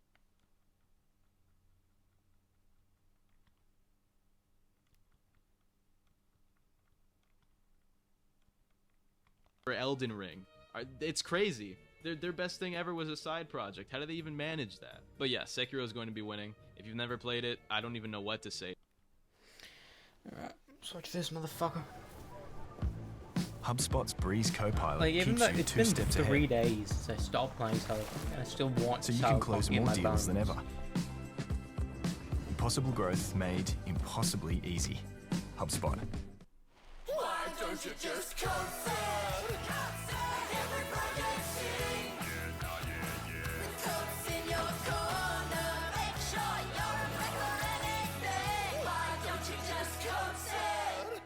Cyberpunk logo, then the CDPR logo, then the engine logo, then the partner logos, then the trademark jargon, then the narrative disclaimer, then the seizure warning, then a press to continue checkpoint, which takes us to another logo menu, which is also a press to continue checkpoint. I just did that, but all good. Then the actual main menu where I have to mouse over or spam arrow keys to hit continue, then another load screen, which is also a press to continue checkpoint. If I'm frame perfect with my button presses, it's 60 seconds before I can actually play the game. If I only have an hour, then that's almost 2% of my playtime gone to this one boot up sequence. There's no native way to disable or skip any of this. Now, the first time I boot up the game, I want to see every splash screen because I'm rock hard like that. But every time forever with no way to skip is so cruel and unusual. I have to assume it's a legal requirement to show most of that, because if it's just a creative choice, then I will commit unalive. Also, why are they so afraid I might not want to continue? Did one of the playtest PCs blow up and kill several people because the GPU melted while the game was idle? Why else would they demand so many press to continues? And speaking of the loading screen, you better have your eyes locked in on the top right, because there's no audio cue that the game has finished loading and it's actually waiting for you. But right now, you're a generic middle-aged white man sprinting through the streets. A friend told you it's a zombie apocalypse, but they're vegan, so what do they know? You start to wonder, is this real life or an open world RPG called Darkest Days? A cop tries to grab you, but you've always been ungrabbable. He drops his gun in the skirmish. Does he even need that gun for anything? Of course not. It's your gun now. You arrive back home. But why is there a bat on the ground? You love bats. Your wife knows you love bats, but something isn't right. The house is destroyed and she's not there. So now you're on a highway heading to the one place she might be, a handbag store. You'll have to kill zombies to get there, but you're ready to watch those limbs fly off one by one as the blood squirts like a super soaker. You're pretty sure this free-to-play game is on PC and mobile. You're shooting more zombies. But how can it be free-to-play? You ask yourself out loud. You're crying. So what if you're crying? You've started building a sanctuary with other survivors. Sanctuary. Now you're fighting a giant raid boss using a steel beam as a weapon. Who uses a steel beam as a weapon? Lately you've been shooting other players because PvP is very addictive. It's optional, but so is finding your wife at this point. You're riding a drone safely into the distance while you download Darkest Days using my link in the description. Sponsored by NHN. Back to the loading screen rant. There's a very minor visual cue in that the bar disappears and the text says press to continue, but if you're vaguely staring at the center of the screen like I do, just waiting for the fun to start, then you're gonna waste some extra time here probably. This tricked my wife almost every time, and she sat there longer than she needed to when she was first trying the game. And I know what you're thinking, Jez, there's a mod for this, and probably everything else on this list. You're 100% right, of course there is. But I'm a dad now. I have so little time to game. To fix all these tiny issues, I would have to install like 20 to 30 mods, while making sure they're all compatible, tweaking them individually so they actually do what I want them to do, then pray to God CDPR doesn't update the game and break them overnight. Also, I bought this game on GOG, not Steam, so everything's slightly more annoying annoying, and yes, I regret that. Also, I could have been on console, where there's no mods at all, but I am on PC, so you got me there. Also, if I want the option to grab my Steam Deck and not play in my office, mods complicate that. Long story short, no mods. Also, the entire genre of game critique can't really exist if you're allowed to say, just use mods, lol. Now, let's talk about the weapon crosshairs. There's no way to choose a custom or minimalist one, even though Counter-Strike figured that out like 25 years ago. Each gun has its own crosshair baked in, and most of them are pretty good. Shotguns, clean dot, love it. Assault rifles, clean dot, love it. SMGs, clean dot, don't love it, just kidding, obviously I love it. But now we've come to the two weapons I used. Sniper rifles, we're starting to get pretty busy here, but snipers aren't meant to be hip-fired, so that makes sense. When you look through scopes, it's better. But finally, the weapon I used the most out of everything, the pistol. Weirdly chunky, I think you'll agree. Now, when you actually aim with the pistol, depending on what scope you use, it's a pretty good clean dot. But A, I'm not always aiming in, sometimes I hip fire. And B, that means I'm stuck with this abomination of a crosshair for all my non-combat exploration, which is a lot of the game. But Jez, just put your gun away while exploring and that hides the crosshair. Okay, that's true, but I do like having my gun out a lot of the time. And putting it away means there's nothing. This is the only game I've fucking played where you can legitimately put your gun away. Of course, why wouldn't you abuse that? I have yet to play, besides Cyberpunk, a game that allows me to do that. That is the most innovative thing in this game, is you can pull out your gun and put it away. Because the majority of FPSs where you can just walk around a hub world, you can't fire it, but you still have to hold it. Borderlands is a major thing about this. At least with Doom, it kind of makes more sense. But and Call of Duty is another one that's like, I want to put my gun away if I'm talking to people. Marking the center of my screen, which is also slightly annoying. Sometimes you have to be kind of precise when looting or interacting with stuff, so not having the center marked is also not great. Wow, Jazz, did you even check the settings, my guy? Because under the accessibility tab, there's an option called center of screen dot overlay. So if you enable that, you can turn off weapon crosshair in the HUD settings. This would make the crosshair minimal for both exploration and combat. I also thought this was the perfect solution, except it created two very specific problems. The first is that because it's an accessibility setting that's supposed to reduce motion sickness, it stays visible all the time, including cutscenes. The only time it disappears is when you aim in. I don't know why, but having it appear for every cutscene moment when you know it shouldn't be there just slightly ruined my immersion. Didn't love that. But I could have overlooked it if it wasn't for the second problem, which only affects one single piece of cyberware in the entire game, which just so happens to be integral to my entire build and playstyle, and that is optical camo.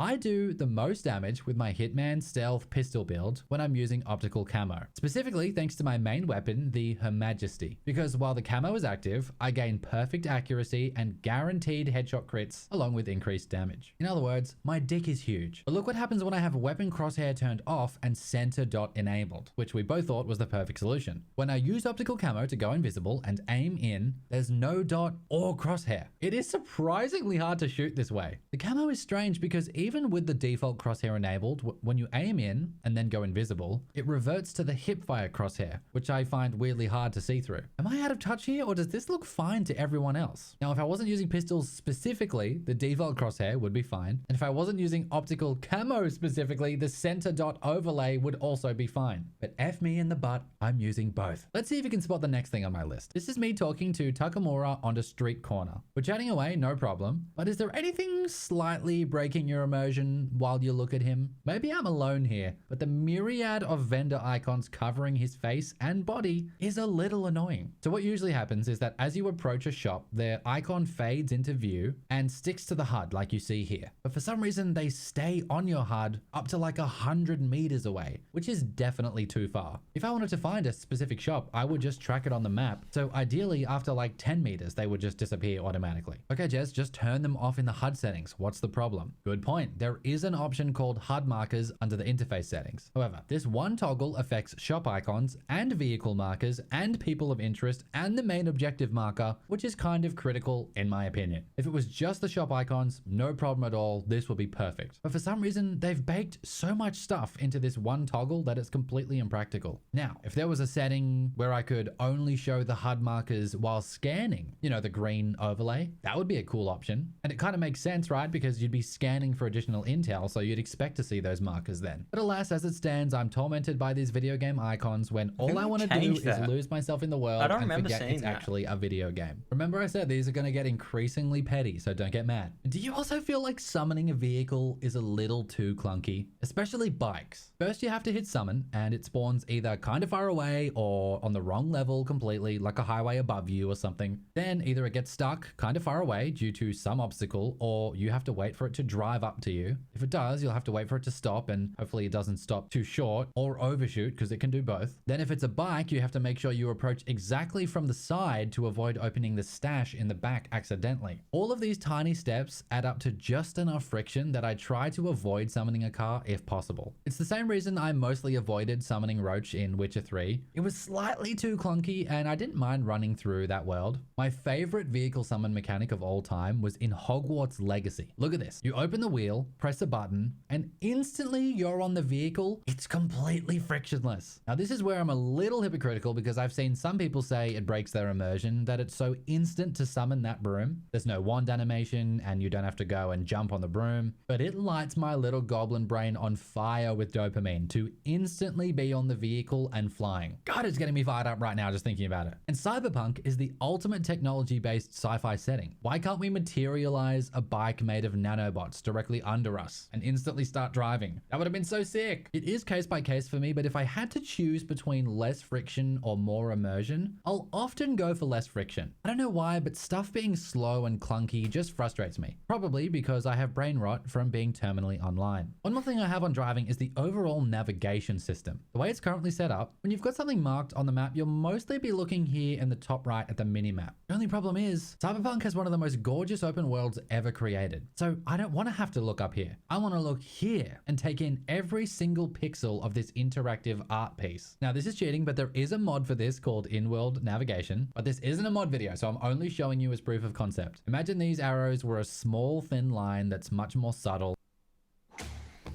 I could see how Ice break. that could, Choose your strength. Ice break. because I relied on the Real map coffee so recharge. much, genuinely. Fucking like every time I was driving, I looked at the top map as opposed to actually. If paying your health attention to the insurance road. list of extraneous extras makes you feel a little discombobulated, So it's- we I get combobulate with that AHM's complaint. choosable extras. Start with the base bundle, then add the bundles you need. It's extra black and white. With AHM, you're good. I think if you had audio cues like a GPS. And in 600 meters, turn left.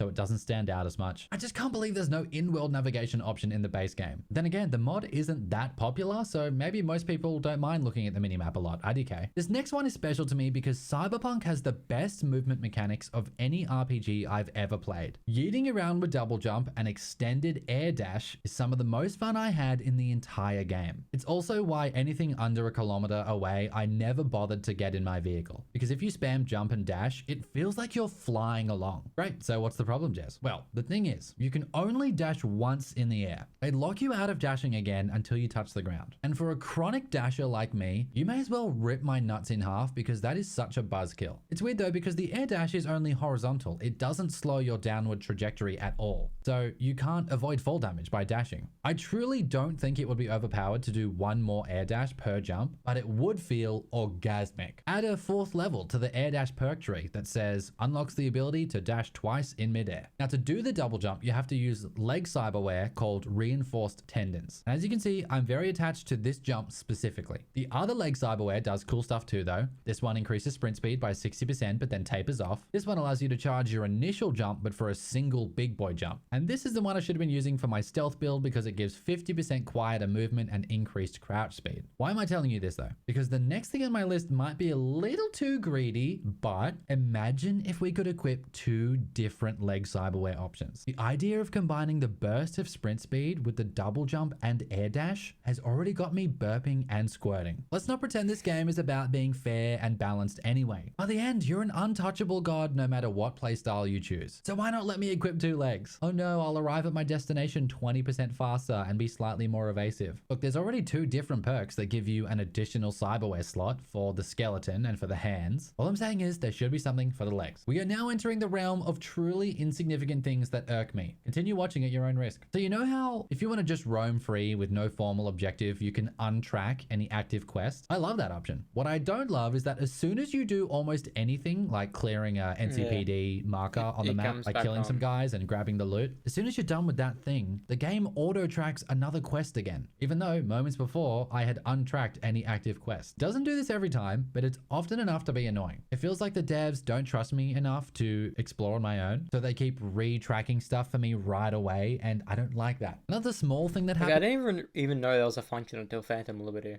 like at the end.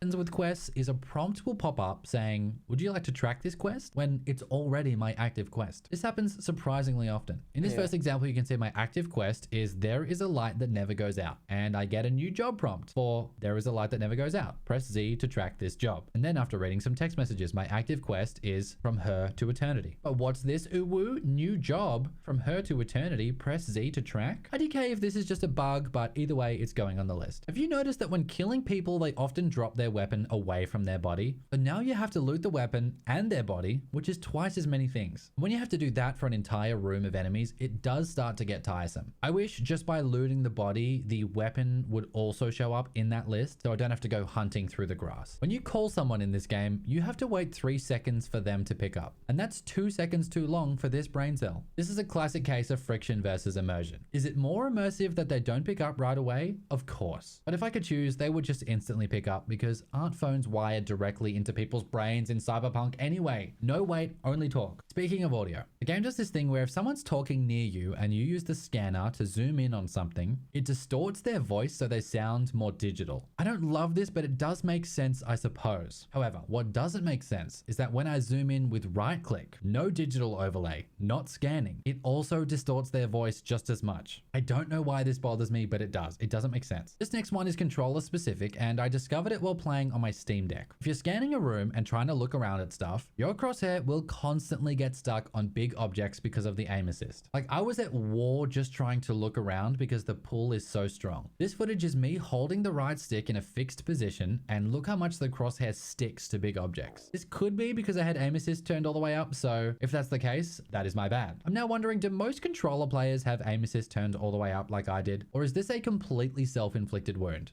Cast your vote in the comments. This next one is hard to articulate, but basically selling weapons feels bad. Like specifically, there's something about this UI layout that's really clunky and impractical. I constantly feel like I'm accidentally going to sell something I want to keep, and I have to hover on the right-hand column, not the left. Otherwise, the weapon info hides the upcoming weapon, so I can't look ahead and have to slow right down while selling them. It just feels poorly thought out. Now, I love the in-game ads of Cyberpunk so much that I made an entire video about them. They are true works of art. So that's what makes me sensitive to the following 2 problems. And I don't know if it's just a weird bug for me specifically, but I would constantly see ads up close that haven't loaded in properly. I have all graphic settings on max quality, but these low-res textures are nothing but cock and ball torture for me. I try to read every single ad as I'm running around because I love them. So I notice every time something looks weird and it crushes my immersion. The other thing I don't love is seeing the same ad on 6 out of 7 billboards across the street. Cyberpunk is pretty guilty of showing like 5 5 identical ads in the same general spot. It happens everywhere, and it's such a shame because there's so many incredible ads to get through. Just show them all different. Another thing I catch myself thinking as I'm air dashing through the streets is that you don't see anyone else doing this, which does take me out of it a bit. You do see regular bandits chasing other bandits in cars occasionally, but I would love to see a full-blown cyber psycho running around shooting cops every now and then. Is that too much to ask? It definitely is, but still, it would be cool. Have you noticed that most NPCs will chastise you if they're waiting for you to respond to something they said? It is quite immersive because in real life, if you stare blankly at someone that's talking to you, they will freak out. The only problem is because each NPC only has a few idle AFK phrases to get you to respond, often they don't match the tone of the current conversation, which slightly breaks my immersion every time. For example, no matter how sweet the last thing that Panam says to you is, if you wait 10 seconds to respond, one of her little AFK prompts is, "What's gotten into you?" in a really aggressive tone. I also found one on a side quest with this agent that's been mixed way too quiet. I'm going to show you the clip, but the audio is a bit glitched, so please ignore that. I effed up. But when you hear the AFK phrase, just know I did not touch the volume. That's how quiet it actually was. He truly believes what he says. What are you waiting for? Now it's time to go even more trivial beyond. Please equip your hazmat suit, gamer. Sometimes in Cyberpunk, people just text you too soon. This is a rare example of me choosing immersion over friction. I don't know why it bothers me so much that sometimes you'll talk to someone, and then once you finish, you'll get 3 footsteps away and they text you. Look, this is me talking to Mr. Hands. I close the door, and literally right outside that same door, he sends me a text message. If he had waited for me to just leave the building, it would have been fine. The same thing happened to my wife when she played. She spoke to Coach Fred, and then a few steps away, she got in the elevator and he was already texting her. She immediately said, "That's so weird and creepy," and I completely agree. Back to the HUD. That's right, you thought we were finished with the HUD, but there's something else. This whole cluster in the bottom left is a bit of an eyesore. If I could hide the 3 on the left permanently, I would. The phone, the car, and the radio, all non-essential. Unfortunately, when I go to settings and turn off action buttons, it hides the entire corner. Ew. This is annoying because I kind of need to see my optical camo timer and my Sandevistan timer. Why couldn't they separate the 2 groups into communication buttons for the 3 on the left and combat buttons for the 3 on the right? I also don't like that the entire bottom left cluster is always visible on the HUD, even when I stow my weapon. Why not let me tie them to my weapon being drawn, like the ammo count in the bottom right? Half of the bottom left cluster is combat related, so why show them when my weapon isn't out? Am I crazy here? Does no one else get annoyed by unnecessary things being on the HUD all the time? Now maybe I just have my monitor's brightness turned up too high, but I find the bloom in this game to be kind of insane sometimes. If I'm inside and trying to look outside during the day, good effing luck, dude. It's often too bright in cars as well. I've got a bunch of examples of this. I checked my gamma settings and they're almost at default. Dropping the slider down a bit didn't seem to help either. I get that it's immersive because that's how lighting works in real life, but I'd like to turn it down by at least 50%. Okay, one final thing on the HUD, and I don't know if this is even practical. I wish the active quest text was the same width as and directly under the minimap. I just feel like that would be so much more satisfying to the eye. Look, I did it in Photoshop. How hard can it be? Lol. Another thing that my zoomy little TikTok brain hates is when I'm double jump air dashing along and the road slightly declines beneath me. I break my legs on impact and take fall damage. How is there not a perk to almost eliminate fall damage by the end of the game? No one likes fall damage, especially if all I did was double jump from flat ground down a small ramp. So if you're having a text conversation with someone, every time they start typing, you have to wait. And the length of time loosely corresponds with how long the text they send is. Now, F me, that is extremely immersive, but it's also so annoying. Cut it out. Look at this string of text I got from Ashley. It takes 2.5 seconds, then 4.2, then 3.1, then 4.5, then 2.5. That's 20 seconds of waiting to get this info. Get it together, Ashley. Also, send it all as one text next time. You're blowing up my notifications for no reason. The last one is literally a bug, but it happens every time I loot a chest, so it's on the list. The item currently being highlighted isn't what gets picked up most of the time. Look at this clip. I select the police helmet, but when I press take, I get the tier 5 item components instead. Then I select the gas mask, but when I press take, I get the tier 4 item components instead. Only then can I actually grab the tier 3 item components followed by the gas mask and the police helmet. The last few items in a chest seem to work, but the first few don't. For someone like me who enjoys actually reading what each piece of loot is as I pick it up, this is a microaggression every time. The list. The item currently being highlighted is take, I get the tier 4 item components instead. Only then can I actually grab the tier 3 item components followed by the gas mask and the police helmet. The last few items in a chest seem to work, but the first few don't. For someone like me who enjoys actually reading what each piece of loot is as I pick it up, this is a microaggression every time. Things must correspond with the appropriate thing. In conclusion, Cyberpunk is perfect, and there's nothing I would change, except the 25 things in this video. If you want to get in the credits and help me make small, unusual videos like this, hit the Patreon, or if cash is tight, at least hit subscribe, you filthy gremlin. The video on screen now is me gushing about the ads of Cyberpunk for 12 minutes straight. So you should watch that.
This is Glutus, a computer science graduate from UC Berkeley who has found success on YouTube by capitalizing on the rapidly growing fan base centered around the popular digital card game Hearthstone. His niche is creating comedy-focused guides and hilarious parody songs, and in his 3 years or so on the platform, he has amassed a respectable 50,000 subscribers. In just a few years, He will use this channel as momentum to secure himself a job as a professional shoutcaster for the game he covers. Between his degree, his growing channel, and his cushy job, the stars are aligned for Glutus to live comfortably for the next 5 years. The new Hot Honey McSpicy is dropped at Macca's. Embrace the drip. Pimple alert? Wait, don't panic. Patch it. New Garnier 8 That's Hour not his Pimple Patch. voice. An express solution for pimples. Invisible on skin, visible results in just 8 hours. New 8 Hour Pimple Patch by Garnier. Naturally. But on September 4th, 2018, he's going to throw it all away. So the very fast summary is I'm going to post videos regularly, but they're mostly not going to be about Hearthstone anymore. And the general style that I've sort of landed on is gaming challenges, which is sort of weird and niche. And, you know, I don't think it's for everybody. I don't think it's like going to be widely popular. They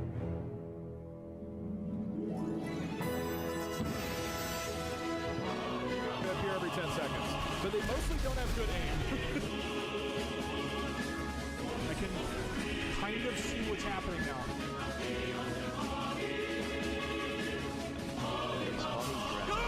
I said you're in!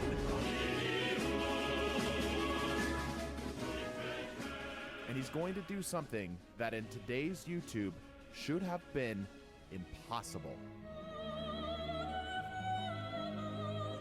This is Doug Doug, a vampire, world-renowned dog food tester, Twitch streamer, YouTuber, and maybe a god, level 4 biohazard Keter class SCP, and a war criminal. He was born on January 18th, 1991 BC, and once beat Genghis Khan in a game of Mario Kart. She was also known as the Doctor, yes, she, which also means he was once a woman. There's about 13 pages dedicated to accurately covering all of Doug's life. However, due to the lack of cited sources, I have my doubts. The success of Doug's channel is nothing short of extraordinary, but it isn't apparent to the untrained eye. Doug Doug broke the rules of YouTube, and because of this, he shouldn't have survived. However, as an average bald at 2D platformers fan, and now creator myself, I am so glad that he did. What Doug did was risky, it was stupid, but also it was chaotically genius. I want to talk about the rules that Doug broke and why he was still successful. More seriously, I want to explain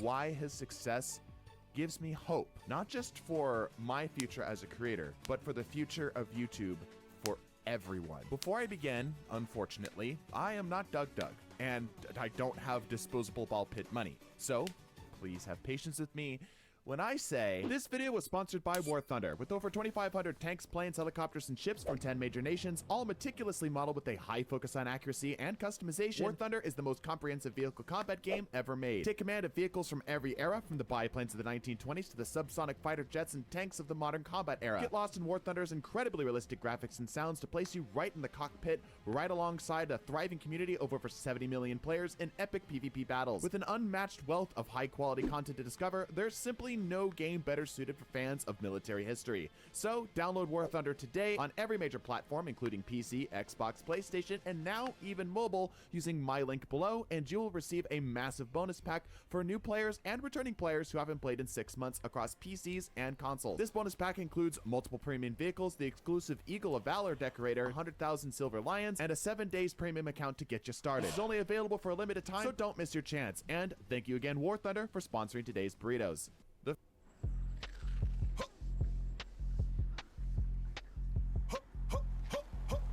I'm snapping, I say cheese. Shorty get inspired. How about that? How about that? This time, shorty get.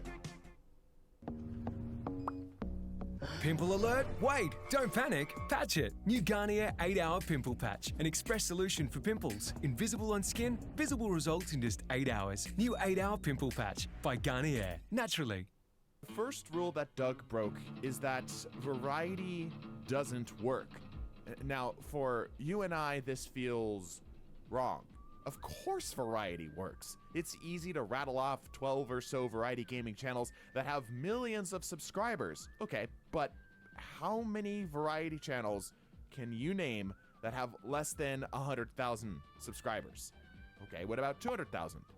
Now, how many channels can you name that covers, let's say, one game with 200,000 or fewer subscribers? a little bit easier. The reason for this discrepancy is how YouTube funnels viewers. YouTube puts known successful channels in front of you first because they have a track record for success. YouTube is a business at the end of the day, and it wants you to click a video. If you are a small channel that is deeper into someone's recommended pages, maybe on the second page where no man shall ever come back from, you really need to be worthy of a click that hasn't already been given to one of the established channels. You can't compete with these bigger channels by simply copying what they did either. Why would a new viewer want to watch a knockoff when the original is a page before and likely has better quality, if we're being honest? Instead, you need to stand out and offer something completely different. Speedrunning is too easy. So today I'm gonna play the entirety of Mario Odyssey from start to finish, but every 5 minutes I'm gonna spin a wheel, pick a random video game, and add the HUD from that game on top of Mario Odyssey, so that by the end it might look something like this. Doug understood that typically this is accomplished by nailing down a niche, finding something specific that the big multi-billion subscriber channels aren't offering. But instead of locking into one game as his niche, Doug broke the rules. But he had a plan. I think. It's hard to tell with him. Doug took established sources of content and spun it in a way no one had ever done before. His, well, old-ish motto of, "Hey, this is Doug, where we solve problems that no one has," isn't just something funny to hook viewers in. It's a formula for success. Gaming challenge videos have been around for a while, sure, but never like... Word. All right, so theoretically, if I say bear... Spawning bears. It will spawn a lot of bears. He went in the completely opposite direction of what should have worked and what should have gained him subs.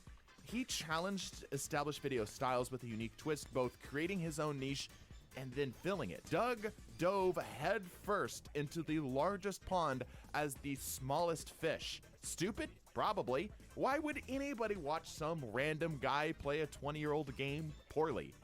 I don't know, but here we are talking about him like he's the Twitch equivalent of Da Vinci. No one would have ever been able to guess that this... Will this go well? Probably not, no! ...would work. But it did. But it seems leaving well enough alone and pushing your luck is not in the dog DNA. Consistency is one of the most consistent rules on YouTube. Douglas ignored this several times, in fact. I don't know about you, but if my first video after announcing a relaunch of my second channel performed like this, I would continue to make that type of content for as long as I possibly could. But this smooth brain here, well, yes, he made plenty of videos in this style, didn't. It would be less than a year later that he would jump into a new type of niche. Smash Bros. Ultimate is the hot new Smash game, and I think you can break it into 3 core parts. So let's talk about each one and review them with food. And again, this was needlessly successful. He held on to gaming challenges throughout this time, of course, but with how successful this format was, you would think that this would remain a staple for the rest of his channel's life. But no. In March of 2020, this would air the last of this style of content. But he kept doing this. Next, it was Twitch challenges. Next, it was mod challenges in Skyrim. And then we're back to voice chat challenges. Now to AI. Wait, aren't we supposed to hate AI? And did someone say Peggle? Beating Mario badly. And now D&D. Why are we giving thousands of dollars to a sea otter? Is this money? Why is Napoleon rizzing up George Washington? You get it, right? None of this makes sense. Doug broke the rule of consistency, plain and simple. But somehow chaos became Doug's consistency. He uploaded whenever and wherever he wanted to, and somehow it worked. Why? Because there is no one like Doug. And somehow Doug broke the rule of seniority. Unfortunately, in modern YouTube, personalities just don't start channels in the way that they used to anymore. It is what it is. In modern YouTube, to get clicks, people need to care about what you are doing, because no one will care about who is doing it. Doug somehow managed to do both. This may seem like needlessly over-the-top praise for some person I have never met on the internet for some brownie points that will never exist. But honestly, Doug's channel should not have made it this far. It would be like a Destiny creator making YouTube video essays and oh. Doug relied on what originally made YouTube so beloved. Make content that people love. Content that isn't overly produced, but still well polished. Content that feels relatable and builds community. And he just let the algorithm do the work. And this defiance to the norms, yet still finding success, strangely fills me with hope. To most of you, I am old. I started watching YouTube when subscribing to a channel really meant something more than it does now. And over the course of a decade, I have watched this platform go from being about a person to being about a brand. For quite a while, I feared that what I had come to love about YouTube was going extinct. That watching someone was being replaced with watching something. As silly as it sounds, DougDoug's success is like a rock in a great rushing river. A strange testament to the merit that YouTube has over more professionally produced media. He reminds me that someone like me still has a shot to be watched and to make a living, not because of what I am doing, but because of who I am. That creativity and humanity still has a foothold in this multi-billion-dollar industry. That despite all the greedy decisions I see around me, that there are still people out there on the other side of the screen. People that care for the artist as well as the art. That we don't need to outsource passion to machines that can optimize metrics. That we can just create and enjoy. That maybe I can keep making content despite not playing by the rules. So, thank you for letting me make what I want and live off of that passion. And of course, Thank you, War Thunder, for sponsoring today's burritos. This amazing free game is available on PC, Play.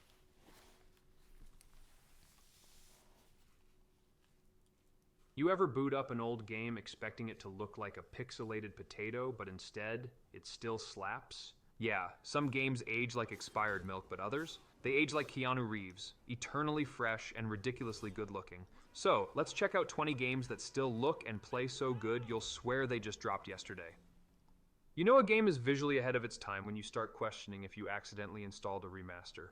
Rise Son of Rome is basically the Gladiator movie but interactive, and with 300% more slow-motion decapitations. The game's cinematic combat still hits harder than a Roman chariot at full speed, and the facial animations? So you're having trouble concentrating? Yeah, and whenever I drink coffee, it makes me tired. Sounds like you're maybe a little overcaffeinated and are suffering from adrenal fatigue. Or what? Or you have a stinky, dumb little turd goblin of a brain, in which you could try to drown it out with more caffeine than you've ever had before in your life. I'm sorry? Well, you know, just like a defiant little turd mind. Look, your brain wants to be a bad boy, so he does the exact opposite of what you tell him to do. Oh. That's interesting. So you have two choices here. All right, the first choice is you can try to strong-arm him by drinking a lot more caffeine than recommended, overstimulating yourself to the point of drowning him out entirely. Okay. What's my second option? Your second option is to sleep more regularly, do 30 minutes of cardio per day, increase your water intake to 80 ounces daily, and eating meals at the same time every day to give your body a sense of routine. Entirely up to you. Can you write a prescription for Red Bull? How's 40,000 of them? So you're having trouble concentrating?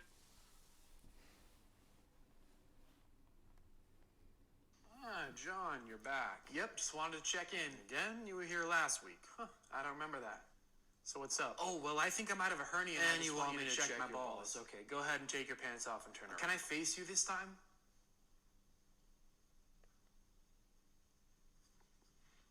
Okay.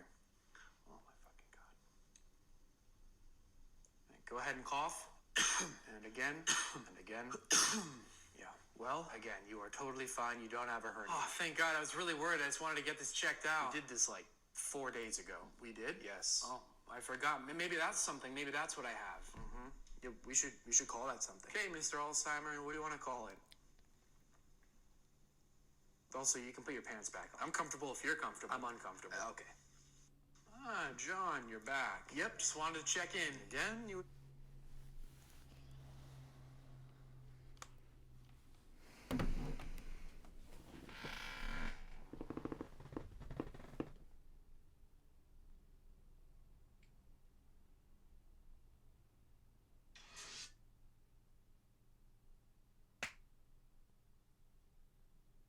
Fall in love with Hungry Jack's new Jack's Fried Chicken Southern Style Tenders. Crispy, juicy, 100% Aussie chicken that will have you craving more and more. Now at Hungry Jack's. Every bathroom deserves Mondella, piece by piece, part by part. Because with Mondella... See the regret in a soldier's eyes a split second before you introduce him to your sword. And let's talk about those visuals. Crytek basically said, what if we make a game that still looks better than half the new releases? The detailed armor, the lighting, the sweat glistening off Marius's I bench press elephant.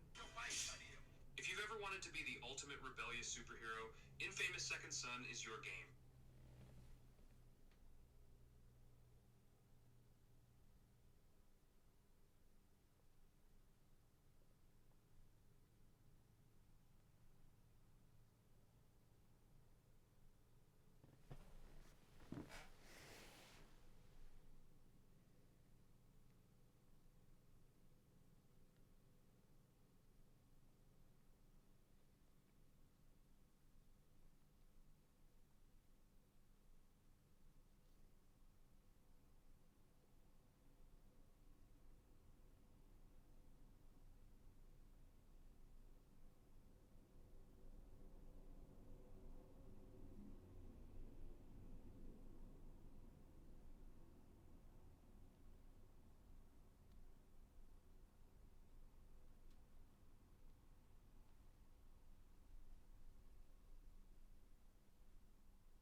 Today I'm going to show you the collection of absolute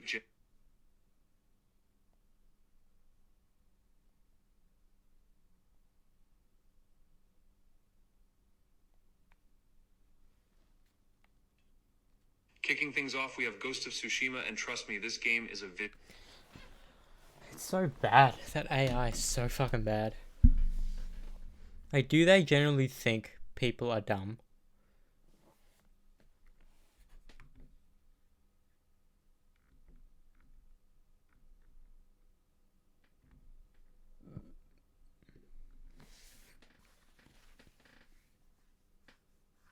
Believe it or not, Cyberpunk 2077 has been teasing what looks to be a brand new upcoming DLC or expansion alongside another update.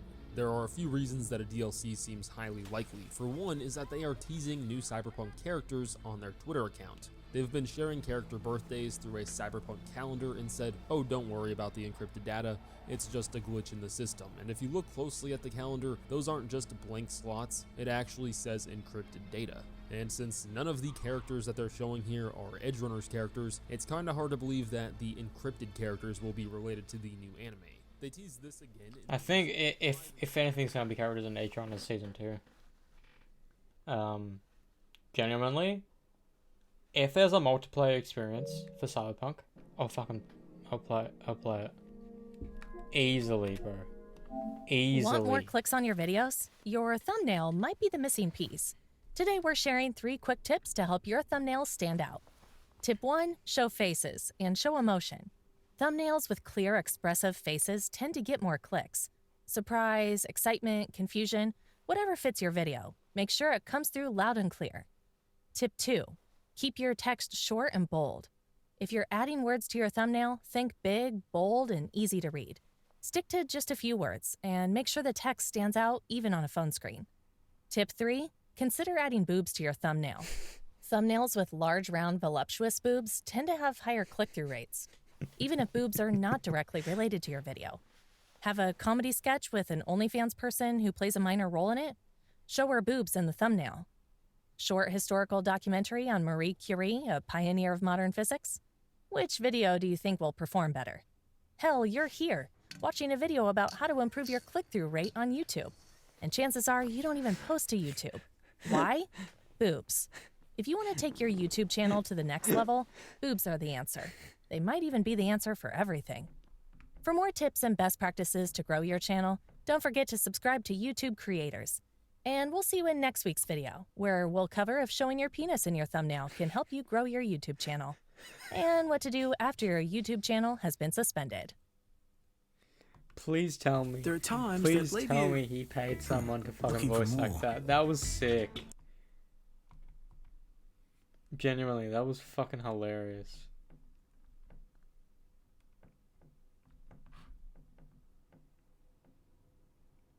G'day you mob, Pete here, welcome to Aussie English. Today I'm going to be reacting to this video, 26 Weird Things Australians Say, from the channel Gabrielle Linda. So I watched the first few minutes and I thought, you know what, this is going to be an interesting one to break down each of these things that she brings up, because quite a few were pretty good, so I assume the whole video is going to be good. I'll react, give you my view on them, and then hopefully explain them so that if you're in Australia or you want to sound more Australian, you can do so, okay? And obviously go check out Gabrielle's channel. So let's get into it. But the first thing I noticed that was kind of weird that Australians said to me was, "How are you going?" Like in Canada, we ask, "How are you doing?" But in Australia, to see like... No, it's how's it going? Hi, it's me. You're Zit. Don't freak out. But this is your Some going. people Your just- stress level. They ask, "How are you going?" instead of "How are you doing?" Super common. How you going? How ya going? How you going, mate? How you going? G'day, Melbourne. How you going?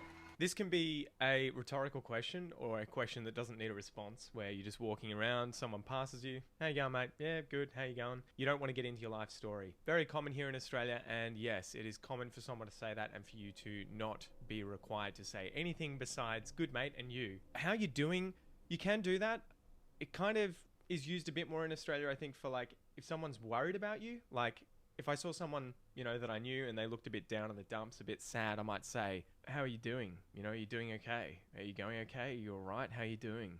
How you doing?" You know, it sounds to me, at least off the top of my head, a bit more like you're showing some concern. And this is another one that's funny. The Brits tend to say, "You all right?" You know, "Are you all right?" as a "How you going? How you doing?" type greeting, you know, and it doesn't require much of a response besides, "Yeah, good, mate, you," or, you know, "Yeah, you all right?" For us, again, that's like, "Are you all right?" If someone said, "Are you all right?" it's like, "Yeah, I'm okay. What do I look sick? You know, what's up? Why are you concerned? You know, are you all right?" We would say that in Australia when someone's, in trouble, looking ill, there's some sort of a problem and you're checking on them like, "Are you okay? Are you all right?" You right there, mate? You right? So that one's always blown my mind, how Brits say that. It feels a bit weird. "How you doing?" Yeah, you let me know, Aussies. Is that something you say very often? "How you going?" is just the go-to, right? The next thing Australians say is "too easy," as in like "right on" or like "awesome, thank you." True. Okay, so too easy. Yeah, we would use this when someone has asked you for something or requested something and the task that they've given you is too easy. The idea, I guess, is that you're showing that it is not a problem at all, right? It's no problem at all. This is too easy. It's not a problem. So we would use that quite often in Australia. Too easy. I say too easy. Too easy. Have Quite a a good day. Mate, can you come over and help me later today with mowing my lawn? "Oh, for sure, mate. Too easy. You know, no, that's not a problem at all. Too easy, mate. Too easy." Another one they say that's kind of along the same lines is "legend," or they say "you're a legend," or if you say something that they like, they just say "legend." This is a compliment that we often use in Australia. If someone is amazing, if they're awesome, you'd say they're a legend. It's not necessarily a lot now, but you can. I can see a lot of people that are in their 30s call people legends. I know my boss at my placement, he kept on saying legend, and he's like the only one that does that.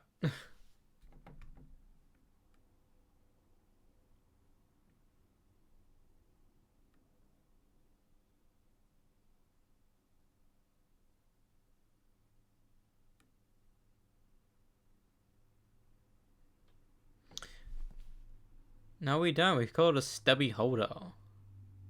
We also call a stubby holder a stubby. Right, they are a living legend. They're a legend. You're a legend, mate. Tell me a legend. So if someone tells me they're going to do something, you know, like, oh, I'm bringing back your mower today. I don't know why we're talking about mowing the grass so much, but it's on the top of my head. Maybe I need to do it. If they're bringing back the mower, I might be like, oh, too easy, legend. You know, I might say, you're a legend. Thank you so much for doing that. It's like I'm giving you an honor. I'm giving you a compliment. I'm calling you a legend for what you are doing that is so trivial. You are an absolute legend. Legend. What a legend. Yeah, it's common. And if you like someone a lot, right? Like, oh, mate, you got to meet my mate, Tim. He's such a legend. The guy he's amazing. He's a legend. He's a legend. So that's Glenn up there. He's a legend, Glenn. You can use it for someone amazing like that too. I don't know if it works on women too much or if women would say it about men or women, but it's definitely something men say about other men. Of course, the classic cheers. They say cheers a lot. It's like a word of approval, or sometimes even like thank you, they'll say cheers. Sometimes it's pretty much always thank you. Thanks for your time. Cheers. I don't know about approval, like if you're doing something that someone approves of, obviously, would they say cheers? I don't think it would be used in that sense, but it would definitely be used in like, here's your coffee, mate. Oh, cheers. You know, as in thank you. It's just another way of saying ta, thank you, cheers. Cheers, mate. Oh, too easy. You're a bloody legend, you know? You can string all of these together, guys. By the end of this, you're going to be fluent in Australian English. Something that I actually really like Australians saying is darl. Darl? It kind of sounds like doll when they're saying it, but it's like short for darling. Like, thanks, doll. Sounds like doll to her because in Australian English we're using a dialect of English, an accent that is non-rhotic. The short story is we only say R if a vowel sound comes after the R in a word. So in the word dal, it's just a long R sound, dal, because there's an L after the R. This is short for darling, and typically men might use this on their wives, their girlfriends. What do you call that, Dal?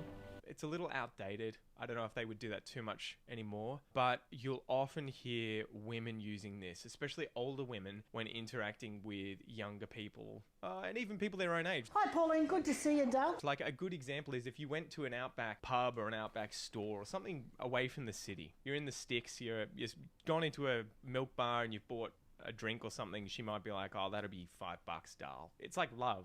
It's the same thing. She may say love as well. It's just a kind of affectionate, informal way of referring to someone, you know, yeah, informally. I wouldn't typically use this on women myself, besides maybe my wife, but I don't think it's a word I go to. If I use this on women that I wasn't in a relationship with, which is, you know, every single woman except my wife currently, the fuck, Pete?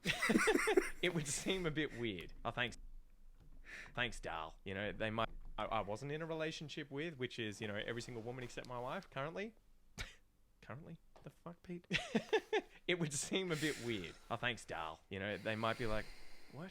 Obviously, in true Australian fashion, I've never heard that word be used so much.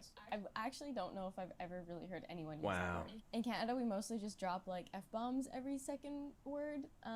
So yeah, I'd never really heard before, but... Man, you guys have got to paint with every colour on the palette, right? It's just used a lot in Australia. We say cunt. We say it a lot. We say it in very negative ways. Someone can be an absolute cunt, you know, and it's about the worst thing you can call someone. But we can use it in a very positive way. Someone is a mad cunt. My best mate, Tim, he is a mad cunt, you know. Davo down the street. He's a mad cunt. That guy is a top cunt. He is the best guy I know. So we can use it both Sick ways. cunt is the Again, best- this is better tied in one. with our culture, informality. We swear a little more, I think, than Americans, Canadians, and Brits. And we use the C-bomb a little more too. I think Brits use the C-bomb quite a bit. Americans are pretty loath to use it. They will not It's so, agree. I know I brought this up before, but in my generation, Americans perceive that Americans are more laid back when it comes to swearing than British people. And I don't understand that. Because they haven't been to Britain. They haven't been to Australia. They think serving cunt... Like, that's the only way they can say cunt in America. But you can't say cunt in any other way, otherwise you'll get legitimately fucking expelled. But swearing at school is very slim. I mean, if you're in year 12, maybe, but that's kind of like, you're at school, you know? It's respectful. And unless they are in dire straits and really scraping the bottom of the barrel for insults, I think, you know, that's sort of like, oh God, do we really drop the nuke? You know, I'm going to get shot.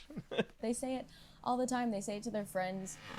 It can be like an endearing thing, or it can just mean like a person. This is so true. Like, I would say, I remember back in the day, if someone was messaging me or called me or something, and it was one of my best mates, you know, when I was a teenager or whatever, you'd say things like, "Sup, cunt," you know, as in, "What's up? What's up, cunt? What's going on, cunt? Yeah, what's up, cunt?" You know, it's a common one. It's a common one you hear. I would definitely not recommend using this with anyone that is not in your closest inner circle of close friends that are Australian. Do not use this with strangers. Another one that I know isn't like purely just Australian. It's also from like Europe and stuff. They just say rubbish. We don't say rubbish. We say like garbage or trash, and they say rubbish. So I think that's kind of funny. We kind of use all of them, I think. You'll hear people saying garbage and rubbish kind of interchangeably, and then less frequently you'll hear trash. But it's because we hear so many of these words used by Americans on American TV, movies, podcasts. So we're so used to hearing it. Rubbish, yeah, is typically what's used. We would say, you know, that's rubbish. We can use that too to talk about someone who's lying a lot, spinning yarns, you know, full of shit. We can say that what they're saying is rubbish. It's rubbish. It's garbage. I think that's all rubbish. I don't know if you'd say trash, but you could say trash talk, I guess. You wouldn't say rubbish talk. Yeah, that's funny how we have this variety of these different words that we use that are sort of all synonyms. Another weird one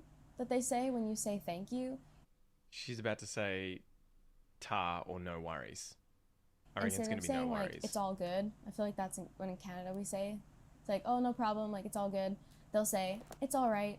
Ah, okay. And That's it. that one kind of threw me off at the beginning because Really? in Canada I feel like we don't really say like it's Okay. all right as like a no problem thing. It's like it's all right. That's a weird one. I wasn't picking that at all, as you guys saw. It's all right. Nah, it's all right. Yeah, I mean, you could use it. It's English. I don't know if that's uniquely Australian. Again, you guys, you let me know. I would have thought something like "so good" is another common one we would use. So good, not a problem. You know, it's all good. It's all fine. It's all right. She'll be right. It's all right. It's all right. There's loads of those I would probably use more frequently than just "it's all right." She'll be right. It'll be all right. It's all good. Yeah, it's all good, mate. Don't worry about it. Something funny that I've heard Australians say that I really like actually is a feed, like a meal. If they're going to eat some food. I'm just going for a quick feed. I'm here to grab myself a feed. Yeah, I like that one. I think it's neat. That is. It's JB Halfway's That one day is crazy not sale. as Get an common. extra 15% off That is, Samsung, like, LG, very, and TCL very, 2024 very, TVs. like, All French door very fridges 15% Australian, off. And like get a third ridiculous generation 20% off Australian, Segway yeah. 9-bot scooters. JB's one day crazy sale. Because I'm today technically first only. generation. JB, you've done it again. My parents are both immigrants. Australians are switching off to So, save like, on if- energy costs when many Maybe could if your be parents were switching to a third better generation deal. Australian, You'd be better off maybe comparing that. and switching energy providers. Dad. Seeing the That's light why I now? believe I'm not It authentic pays Australian at to all. compare. Even though my voice Hungry is like Jack's this. new cheesy and cheese whopper. If I speak in Flame any other grilled way, it kind Aussie of hurts my beef stacked fucking with body. sliced cheese and gooey cheesy cheese sauce. Or hook into a Jack's Fried Chicken, the new cheesy cheese range. The burgers are better at Hungry Jack's. At Midas, all our work You is see how covered by our badly I'm singing in these fucking ads sometimes. guarantee. Hi, it's me. You're Zit. Don't freak out. But this is your calendar. Yours. Again, God, I feel like there's other phrases we would say more frequently than a feed. A bit of grub, I don't know. Feed, I mean, we use it. But they're tasty little morsels. But we got a bit of a feed. I hadn't even thought about that. That's not one that's on the tip of my tongue, to be honest. They call liquor stores bottle-os or bottle shops. And a lot of Australian bottle-os or bottle shops are drive-through, which is strange. We don't have that in Canada. We have this. It's kind of an in-between because Bottle-o is a name of a store, like how when in America everyone calls tissues a Kleenex. That always drives me the wrong way because like it's you calling a tissue a Kleenex. It's like you calling anything that tastes like Coke a Coke. It's kind of odd in my brain. But then again, we don't necessarily. It's kind of, yeah, we do say bottle a lot, but we kind of also say the stores we're going to. We're going to Dan's, we're going to BWS, going to Liquorland, because people will know what you're getting at each different joint. If you're going to Dan's, you're getting probably more better alcohol, like a bourbon or a whiskey. If you're going to BWS, you're trying to probably, or Liquorland, you're probably going to get some ice or beer or like cheap vodka, you know? Like, it's very subtle difference, but I think we kind of more so say the actual brand more so than a bottle-o.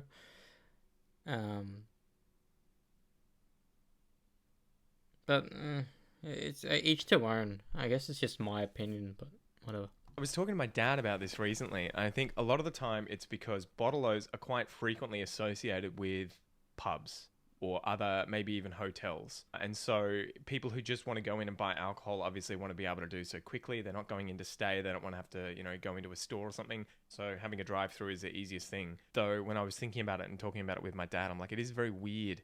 Do they have drive-through places you can buy cannabis in the US? Do they have drive-through places that you can get other, I think it's got coffee drive-throughs, but you drink the coffee while you drive. You don't drink alcohol while you drive, so I don't know. But yes, they're called bottle-os. Because if we just drive it to the servo, we can go to the bottle-o. Yeah, definitely turn some heads, that's for sure. Bottle shops, bottle-o, we use those two interchangeably. We wouldn't really say liquor store, or I think, is there another way that the Brits call it? The Americans call it a liquor store? I'm trying to think. God, nah.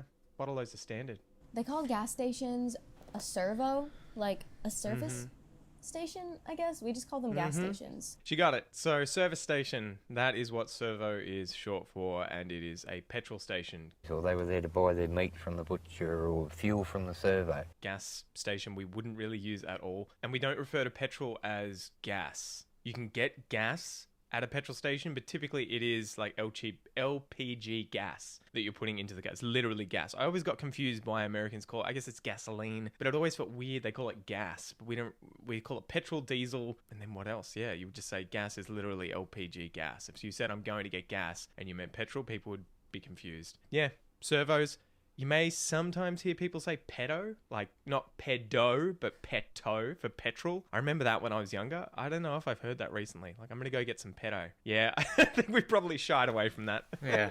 That sounds a bit wrong. They have this weird nickname for the afternoon called Arvo. They'll say this Arvo. Also, when I say it in my accent, everything sounds so harsh and like not cool, but... The reason it sounds weird when she says it is because with phrases like this morning, this evening, this afternoon, or this Savo, you'll notice when we say this, right, we're not saying this Arvo, this evening, this morning, but instead we're saying what sounds like the, right? We're using that schwa sound. So you'll hear this morning, the Savo, this evening. I often say, what are you doing the Savo? The Savo, the Savo. Okay, that's why it sounds weird if you say this evening, this morning, this afternoon, or arvo. It's not something any Australian would really say unless they were really emphasising. No, this morning. Arvo. The Savo. The Savo, mate. The Savo. I'll see you the Savo. See you the Savo. Arvo, I didn't know what that was when I first got here, but it just means afternoon. Not to be confused with avo, as in avocado. They call McDonald's Macca's, which I'd never heard before. I've heard people call it... Fuck, the way she pronounced it, it's just pierced through my fucking soul. Macca's? You put so much emphasis on the A's and saying it's Macca's. Like, you call it McDonald's, but instead of, like, the Big Mac, Macca's. Look at it like that. Don's in Canada, we call it Don's, Mickey D's, but I'd never heard Macca's. That's what everyone calls it here. I've heard Mickey D's. My son calls it the Donald's. Though that makes me think of Trump every time I hear him say... Also, people say Donnies, but only young kids, Donnies, Chippies. But that's probably more so my extended family. But Macca's is like the common... Like, not many people say McDonald's. People say Macca's. Like, same thing with Hungry Jack's, call it HJ's, KFC's KFC already. Woolworths is Woolies. All that. We're going to the Donald's. We want to go to the Donald's. Macca's, man, that's it. Go through the drive-thru at Macca's instead. Macca's, Mackie D's, Macca's, McDonald's. Yep, it's what we use in Australia, Macca's. We're going to do a Macca's run. You can do a Macca's run. That's where you get in the car, go through the drive-thru, Macca's run. The Uber Eats after a Macca's run. Macca's, yeah. Macca's. They call trucks utes. Never heard that one. No, we don't. We call utes utes. Trucks are different. Trucks are those huge things that haul trailers on the road, right? Those are trucks. Utes are utes, utility vehicles, right? I know that Americans and North Americans, Canadians too, obviously call those trucks, but that always seemed like you're trying too hard to be bigger than you really are. Yeah. It's not a truck. Like, it's a car. Yeah. Legitimately, like, if Americans see these cars and call them a truck, you're compensating. Because the owner of the thing say, oh, I drive a truck.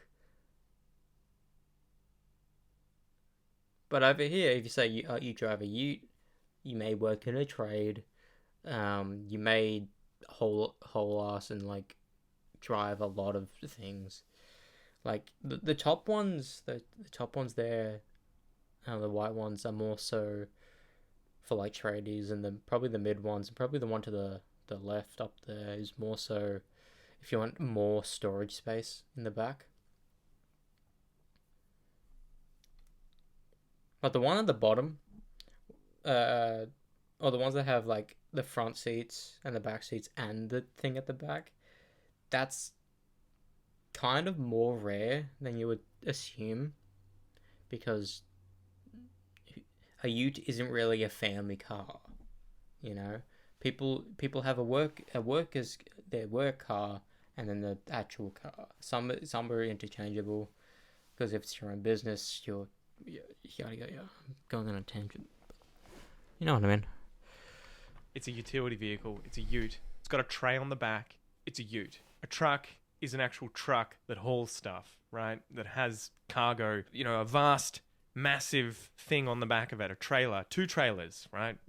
That's a truck for me. If you said I drive a truck, I'd be like, oh, well, for a job, that's your job. You're a truckie. You're a truck driver. I wouldn't be thinking ute. Some guy in a ute comes along, cuts her off. The other thing that's funny that I don't know if she's going to mention or not is that we call the American trucks, that they bring over here that are utes, that are these huge things. Some of them have like 4 tires at the back. They take up like 2 parking spots. It's a love-hate thing in Australia. If you own one, you probably love one. If you don't own one, you probably think everyone that has one is a dickhead, because they just take up too much space. We call them yank tanks, right? Yankee, I guess that's the long word for yank, right? Yank tanks. It's a yank tank. They call candies. That is not really a thing I've ever heard in my life. So maybe it's just him and his region, but yeah. Take up too much space. We call them yank tanks, right? Yankee, I guess that's the long word for yank, right? Yank tanks. It's a yank tank. They call candies lollies, which I thought lollies were just like a lollipop, but no, it's like any kind of candy are called lollies. Yeah. It's a lolly shop full of lollies. Nothing's bought. The thing is,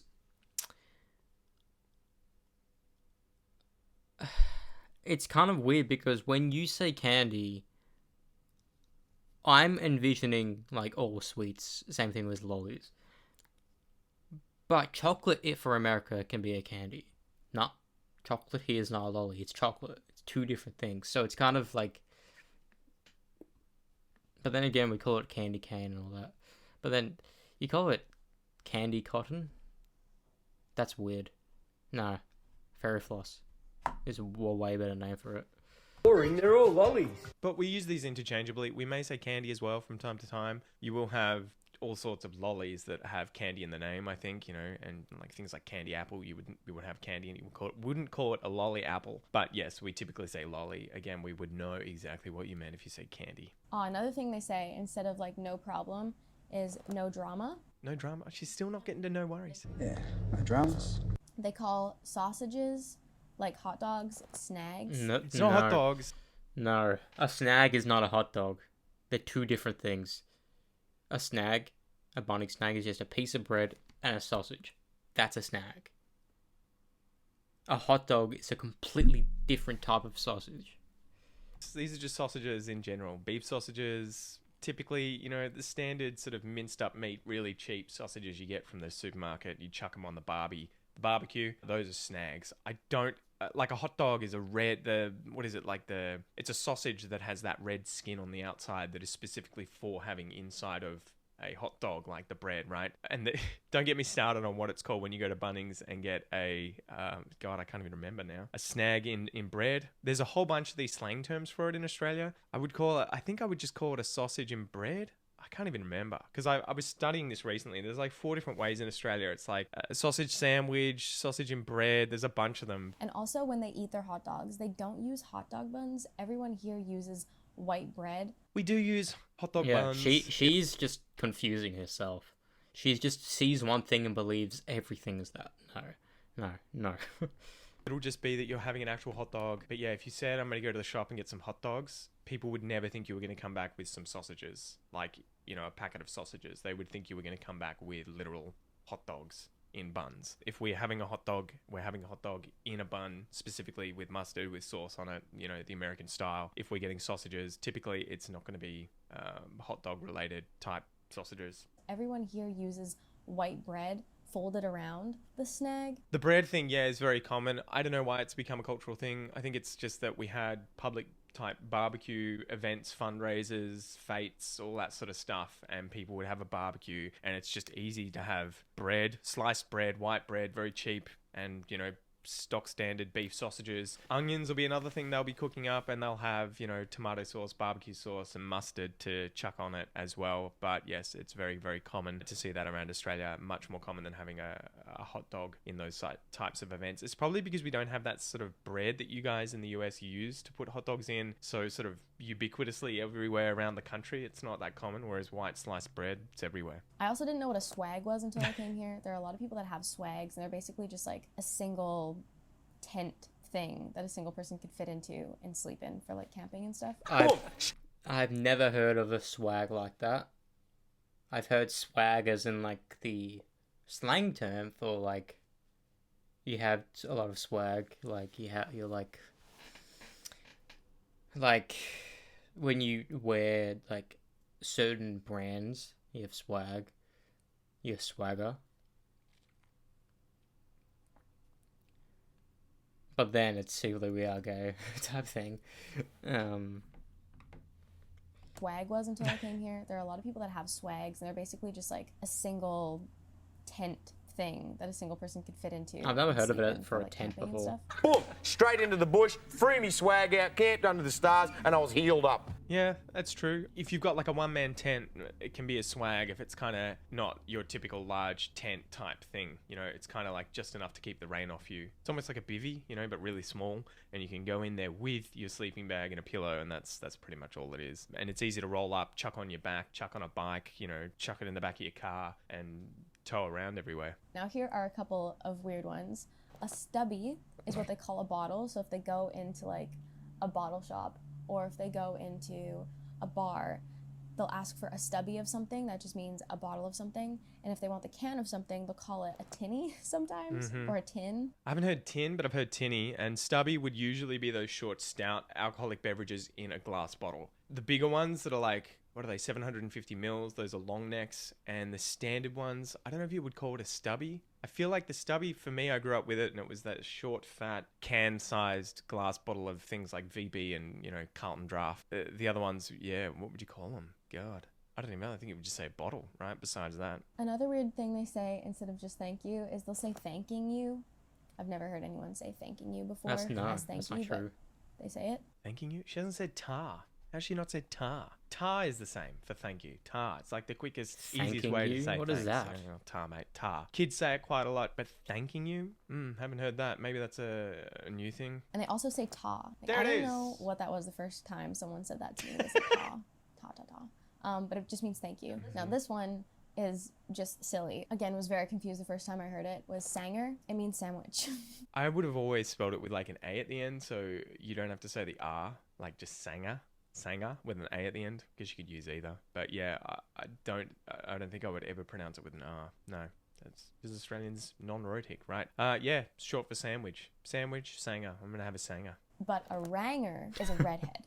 Ranger, yes, a red-headed person. God, I wonder why. Yeah, I don't know why it's ranger. I should have looked that up. Another thing Australians say that I'd never heard before coming here was it won't be a minute. When they're trying to tell you like what they're about to do, it won't take long. Yeah, I think I would probably say won't be a minute, as in I won't be long. I'll just pop out. I won't be a minute. Is that okay? Yeah, I guess you could do it if you're serving someone, you know, like I'm going to go and buy a sandwich from a store and the lady's like, oh, okay, I'll do it now. Won't be a minute. Yeah, that's pretty common. I don't know if I would ever say it won't be a minute, like really, really long like that. It would be more like, yeah, won't be a minute, mate. And get this one, okay? A doggy bag. What does that make you think of? A doggy bag makes me think of like the bag that you use to pick up your dog's waste when you go on a walk. But in Australia, if someone asks for a doggy bag, they're probably at a restaurant asking if they can have a takeaway container, which I don't know where that came from, but I feel like I don't want to know the origins of that. It's because you could take the food home and feed it to your dog, mate. That's probably why. I think that's it. She get to 26. Anyway, yeah, hopefully you've enjoyed this, guys. YouTube reckons you're going to enjoy this video now. Yeah, there's some there that I haven't heard, which I think she's just making up.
Those who feel like they don't say the C word is because they've grown up in a household where swearing was a very bad thing to do.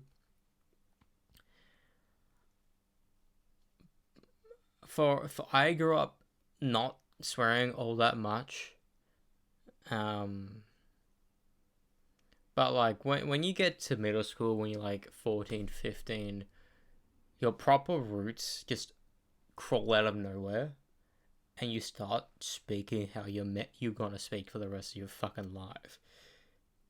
Like I add the word fuck or fucking to a lot of my sentences because it feels more normal, if that makes any sense. Even though we're like shortening some of our words, we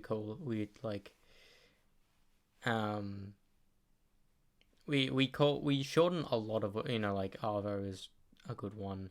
Everyone knows g'day, mate, but not many people say g'day that much anymore. People just say hey mate now, because g'day is like kind of like the American or non-Australian ripped it from us to the point that not many of us say it anymore. You will meet people who say g'day, mate, but I feel like it's too Americanized now. Like if you say it, it's almost like you're a dancing clown. So like you have to, like, you kind of like change the perception.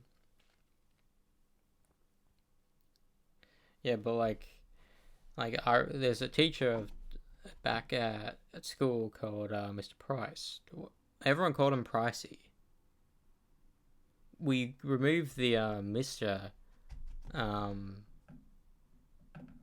Like we had a Mr. Langdon. A lot of people called him Langers.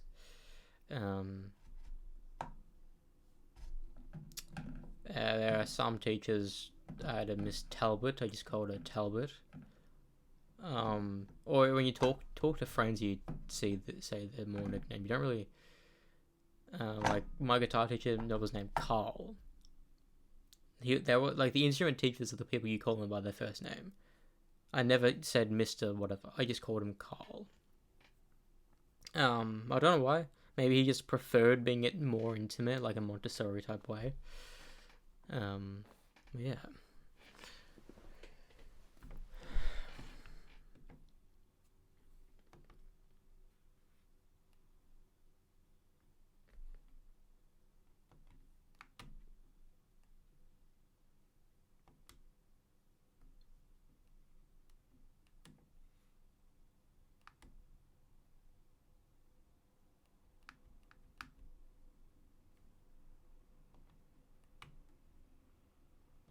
It's going alright.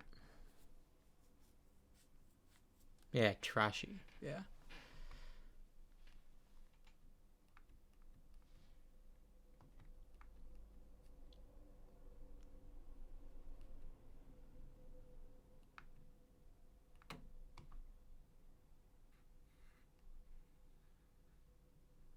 One of the most brutal way you can say the word cunt is ripe old cunt. That is like a way to like purely put down someone of an older generation.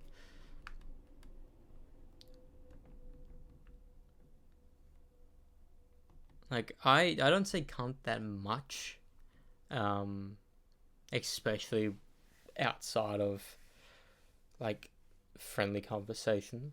I do say people say shit a lot. People say fuck quite a bit. Like even at work, I swear quite a bit, and no one gives a shit because everyone else fucking swears. But I'm assuming like the more like formal your work type is, it'll be more bad to swear.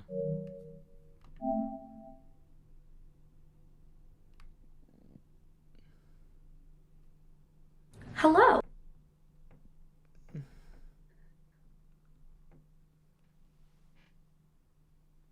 Hello. Welcome back to the channel. I am back in Australia from America. I went home to visit family for a bit, and I really wanted to sit down and recap it because I just realized so many things that just made me really uncomfortable or made me feel really out of place going back to the US that previously never was an issue, as in reverse culture shocks. So these are my reverse culture shocks of going back to the US after moving to Australia. Also, I am not in Hobart right now. I am in beautiful Canberra, and I will explain everything in the next video. But for right now, we're gonna chat culture shocks. It's so weird because she has some pronunciations as Australian amidst the American stuff, and I don't know why, if she's just says it because everyone else says it, like she has forced herself to say it like that. But like, it's almost like if you an Australian trying to put on an American accent. That's what it sounds like to me.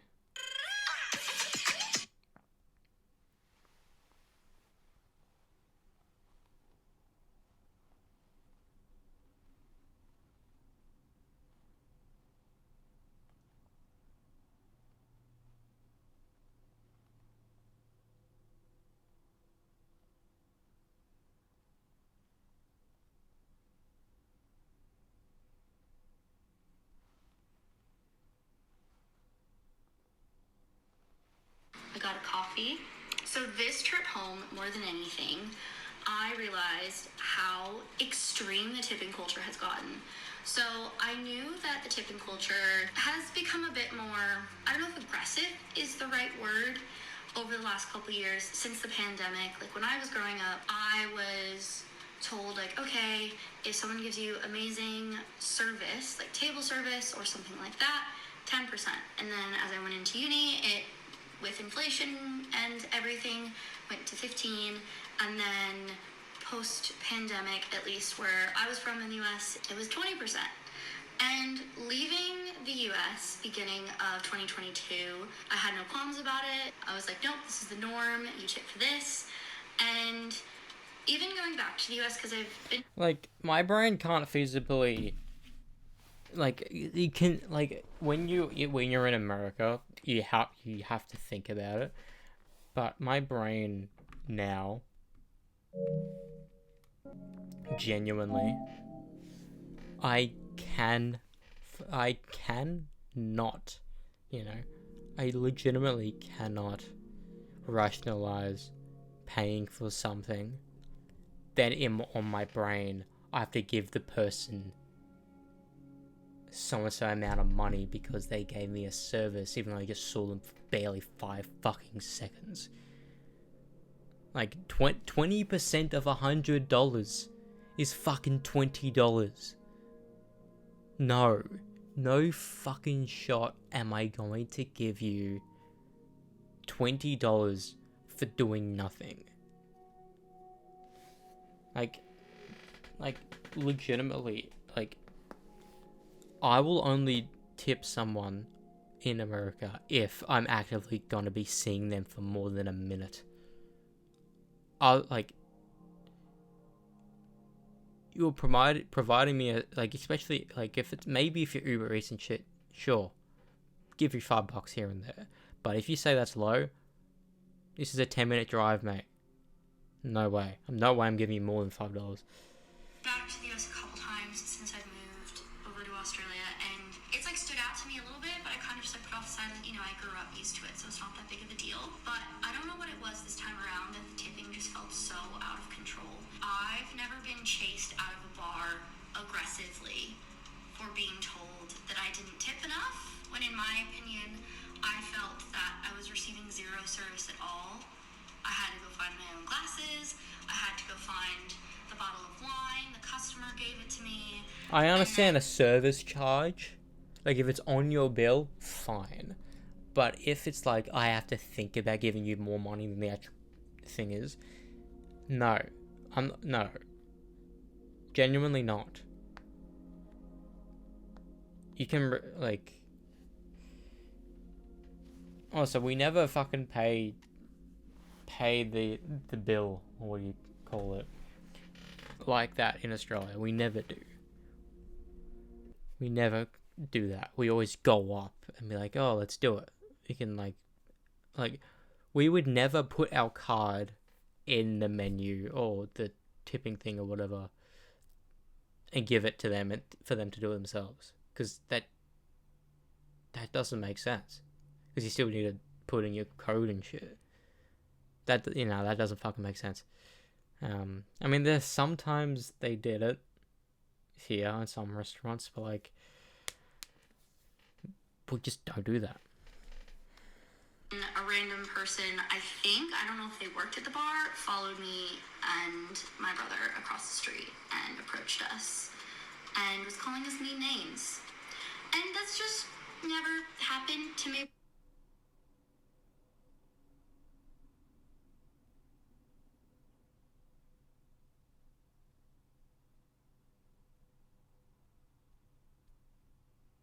Before, and it's really jarring going from Australian culture back to American culture, that's for sure. Like, another example is I was at the airport and it was a self-serve kiosk, and I scanned my own item. I was paying in the FPOS machine, and it was like, do you want a tip? And I'm like, but who am I tipping? I went and I got the item, I'm scared.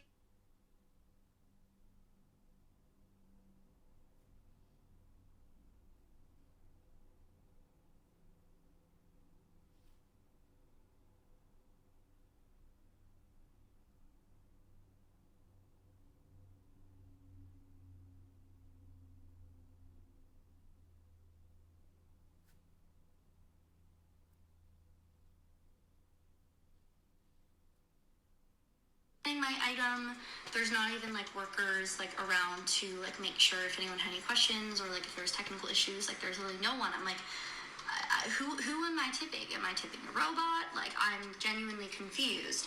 And there's also so many like hidden service fees now in the US that I experienced and stuff. And I also want to preface, I completely understand that there are still so many industries in the US that are severely underpaid. Well, I mean, unanimously worldwide, but specifically in reference to like the service industry in the US, I completely understand. And 99% of the time, I don't have an issue tipping. But I think now it's just become so out of control, and it's really overwhelming. Number two, just the service industry in general is so different. The level of service, like going off the tipping thing, on top of the increased frequency of tipping in the US, I also feel like the service has just gone down severely, like the standard of service, which again, to play devil's advocate, I understand and agree that service workers in the US very much so deserve to get paid more.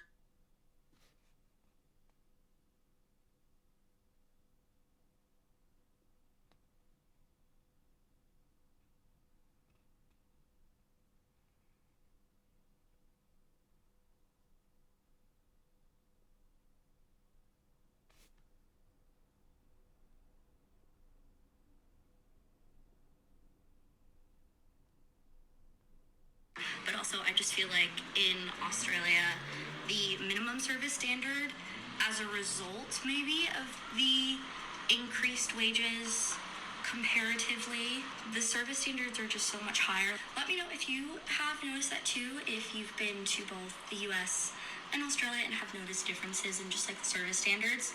Like I commented on this last time I went home to the US, and I was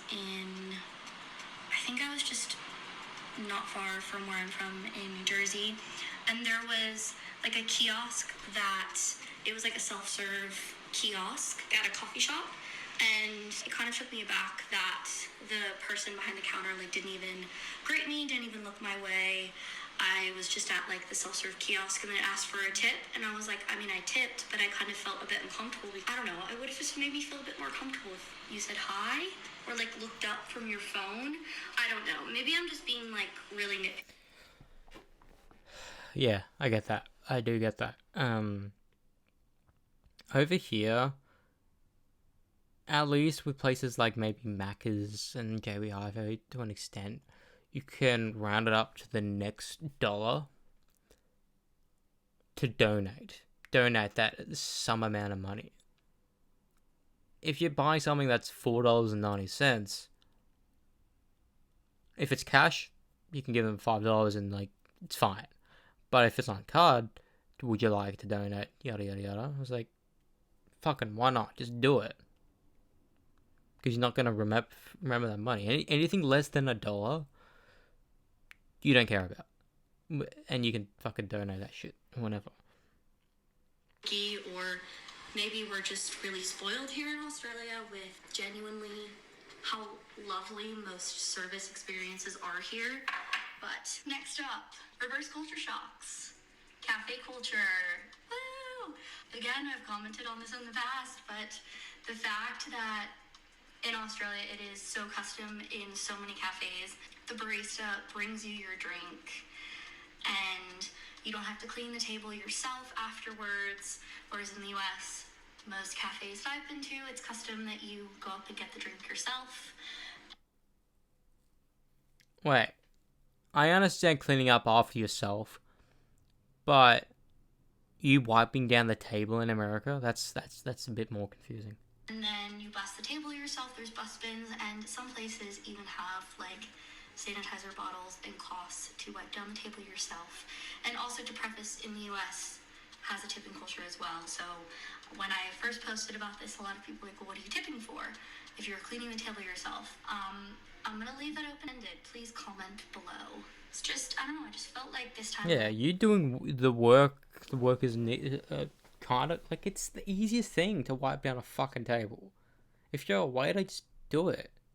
As soon as people leave, come over, sanitize it, done. It's relatively clean. You can do a deep clean later. Home, it was really disheartening because I just feel so much more welcome and at home here in Australia. and especially as time has passed, going back home, like it doesn't like feel as natural and as seamless as like previous times I went home. I mean, if you want to do like a number 4 reverse culture shocks, like drink sizes, the amount of times that I would get a coffee when I was home this past time, and they were massive. And growing up, I had like no issues about it. I was so used to it. Even the last couple times I went home, I was so used to it. And then this time, I don't know what it was, but this is massive. I ordered a small coffee, and it is like bigger than this. And I felt like I was struggling to finish the coffee most of the time. Like I felt like I was half drinking it because the small was so massive, especially for iced drinks. Oh my god. I just feel like so spoiled here in Australia and just beyond grateful. And I'm sure there's like other reverse culture shocks that I've noticed. Hungry Jack's new Cheesy Cheese Whopper. Flame grilled Aussie beef, stacked with sliced cheese and gooey cheesy cheese sauce.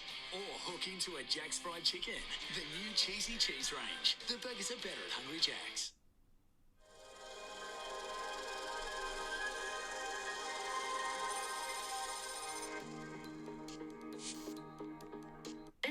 And I would love to just hear in the comments, like, if there's anything that you've noticed, like, going to the US, or if you're from the US coming to Australia, because I do find that really interesting. And you guys know me, of course I'm going to comment about it, and I love making videos about it, but it's just like, I mean, none of these topics are revolutionary, like, none of these are, like, prime original topics, but it just really got to me, and just really caught me off guard, especially getting chased out of a bar, violently yelling and calling myself, Brady, and my brother names, because this person didn't think that we tipped enough. Yeah, it just makes me sad, because it's like, I understand both sides. I'm just going back to the tipping thing. I understand both sides to an extent, working in the service industry in the US for however many years, how much it does suck to feel like you're doing so much, but getting nothing in return, like pay-wise, benefits-wise. I understand that. Obviously to an extent, because disclaimer, like everyone's situation is different, but also coming from Australia, I'm just like, I love when I go into a cafe and people look up and acknowledge my existence or say hello. I'm not expecting like a red carpet and someone to ask me about my life story, but I love a greeting. It makes me feel so welcome and so comfortable, and it just makes me feel heard. And I just love the experience of going to a coffee shop. You guys know me. And yeah, I don't know, I just feel like I felt like I left the US quite deflated. But I'm back in Australia. I have so much to update you guys on. Yeah, I'm still in Canberra, which is, I feel like if you've watched my content before, you're like, why is this girl in Canberra? Doesn't she live in Tasmania, or is she moving, or what's going on? And yeah, please let me know in the comments if you've realized any of these culture shocks or reverse culture shocks, if you're from the US but have moved abroad and have gone back home to visit, and things have like stood out to you now that didn't previously. And also leave me comments of questions you want me to chat about or address in more of like an updating video. But I had this footage, apologies for the echo. Alright, I'm gonna do one more thing, then hopping off. It's fucking 5. Did not expect to stream hop past 4 tonight, but I guess watching YouTube. I usually fucking save and watch shit till 5 anyway, so. And it's besides, it's a Friday night. Friday night you can go all out. Because not like the thing is, you don't work. People don't work weekends. That's why they call it a weekend. You don't go to school on weekends, you know. But I've been working every single weekend for 5 years, so it's like the standard for me to not care about weekends anymore. New game smell.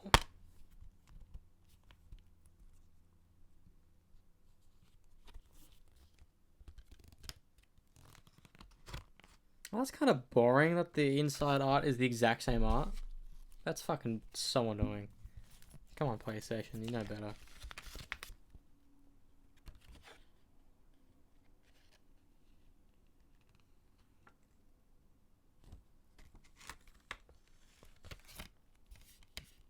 I don't know when the fuck we're gonna get onto this game, but we will eventually. Oh, I didn't read this. I was gonna read this 2 days ago. Fight like hell. The Union Aerospace Corporation's facility on Mars is overwhelmed by demons. Only one person stands between their world and ours.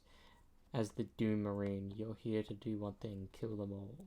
Intense single-player, brutally fast, destructive guns and upgrades, relentless demons, fast-paced multiplayer, arena combat, player customization, unique modes, playable demons, near limitless gameplay. Download new game experiences or create your own with Snap Map. Okay, so I feel like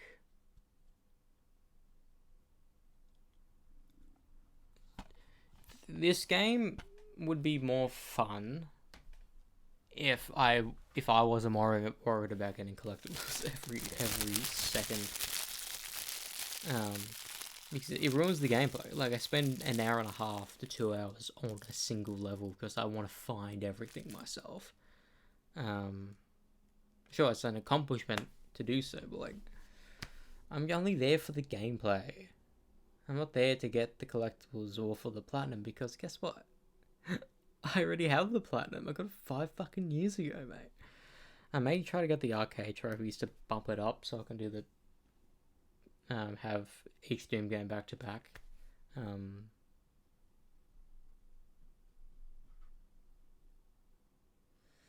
Yeah, but within a month I'll have the next. I don't care if Doom Dark Age doesn't come until like May fucking 20, because that means I still have a good month to play Doom Eternal, because I want to do the base game, which I think is much longer than the 2016 game from remembering it. And not only that, the Ancient Gods DLCs 1 and 2. I remember replaying the first DLC. Was it like 2023 was when I played it? Not 2020. It would have been like 2022. I need to look at this.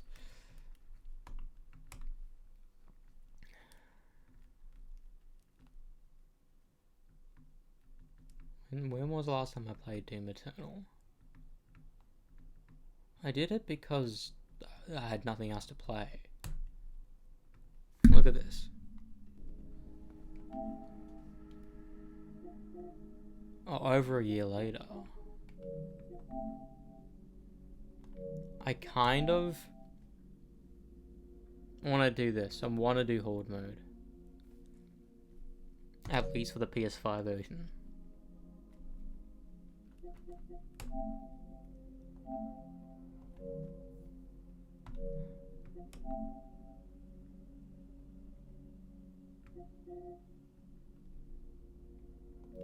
The thing is, I want to do bulk of the trophies myself, but then the ones I can't be fucked doing, I will try to auto pop them.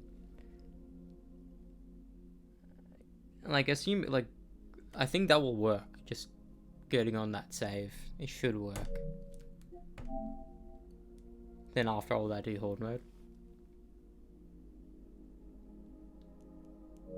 The only thing I'm worried about in that regard is if there's some unique thing I get playing it now. But then again, it's fine. Like, I don't really care about cosmetics at the end of the day.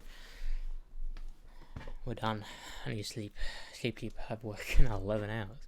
But I'm gonna sleep now. Wake up probably around 12, so I can do stuff throughout the day. But yeah.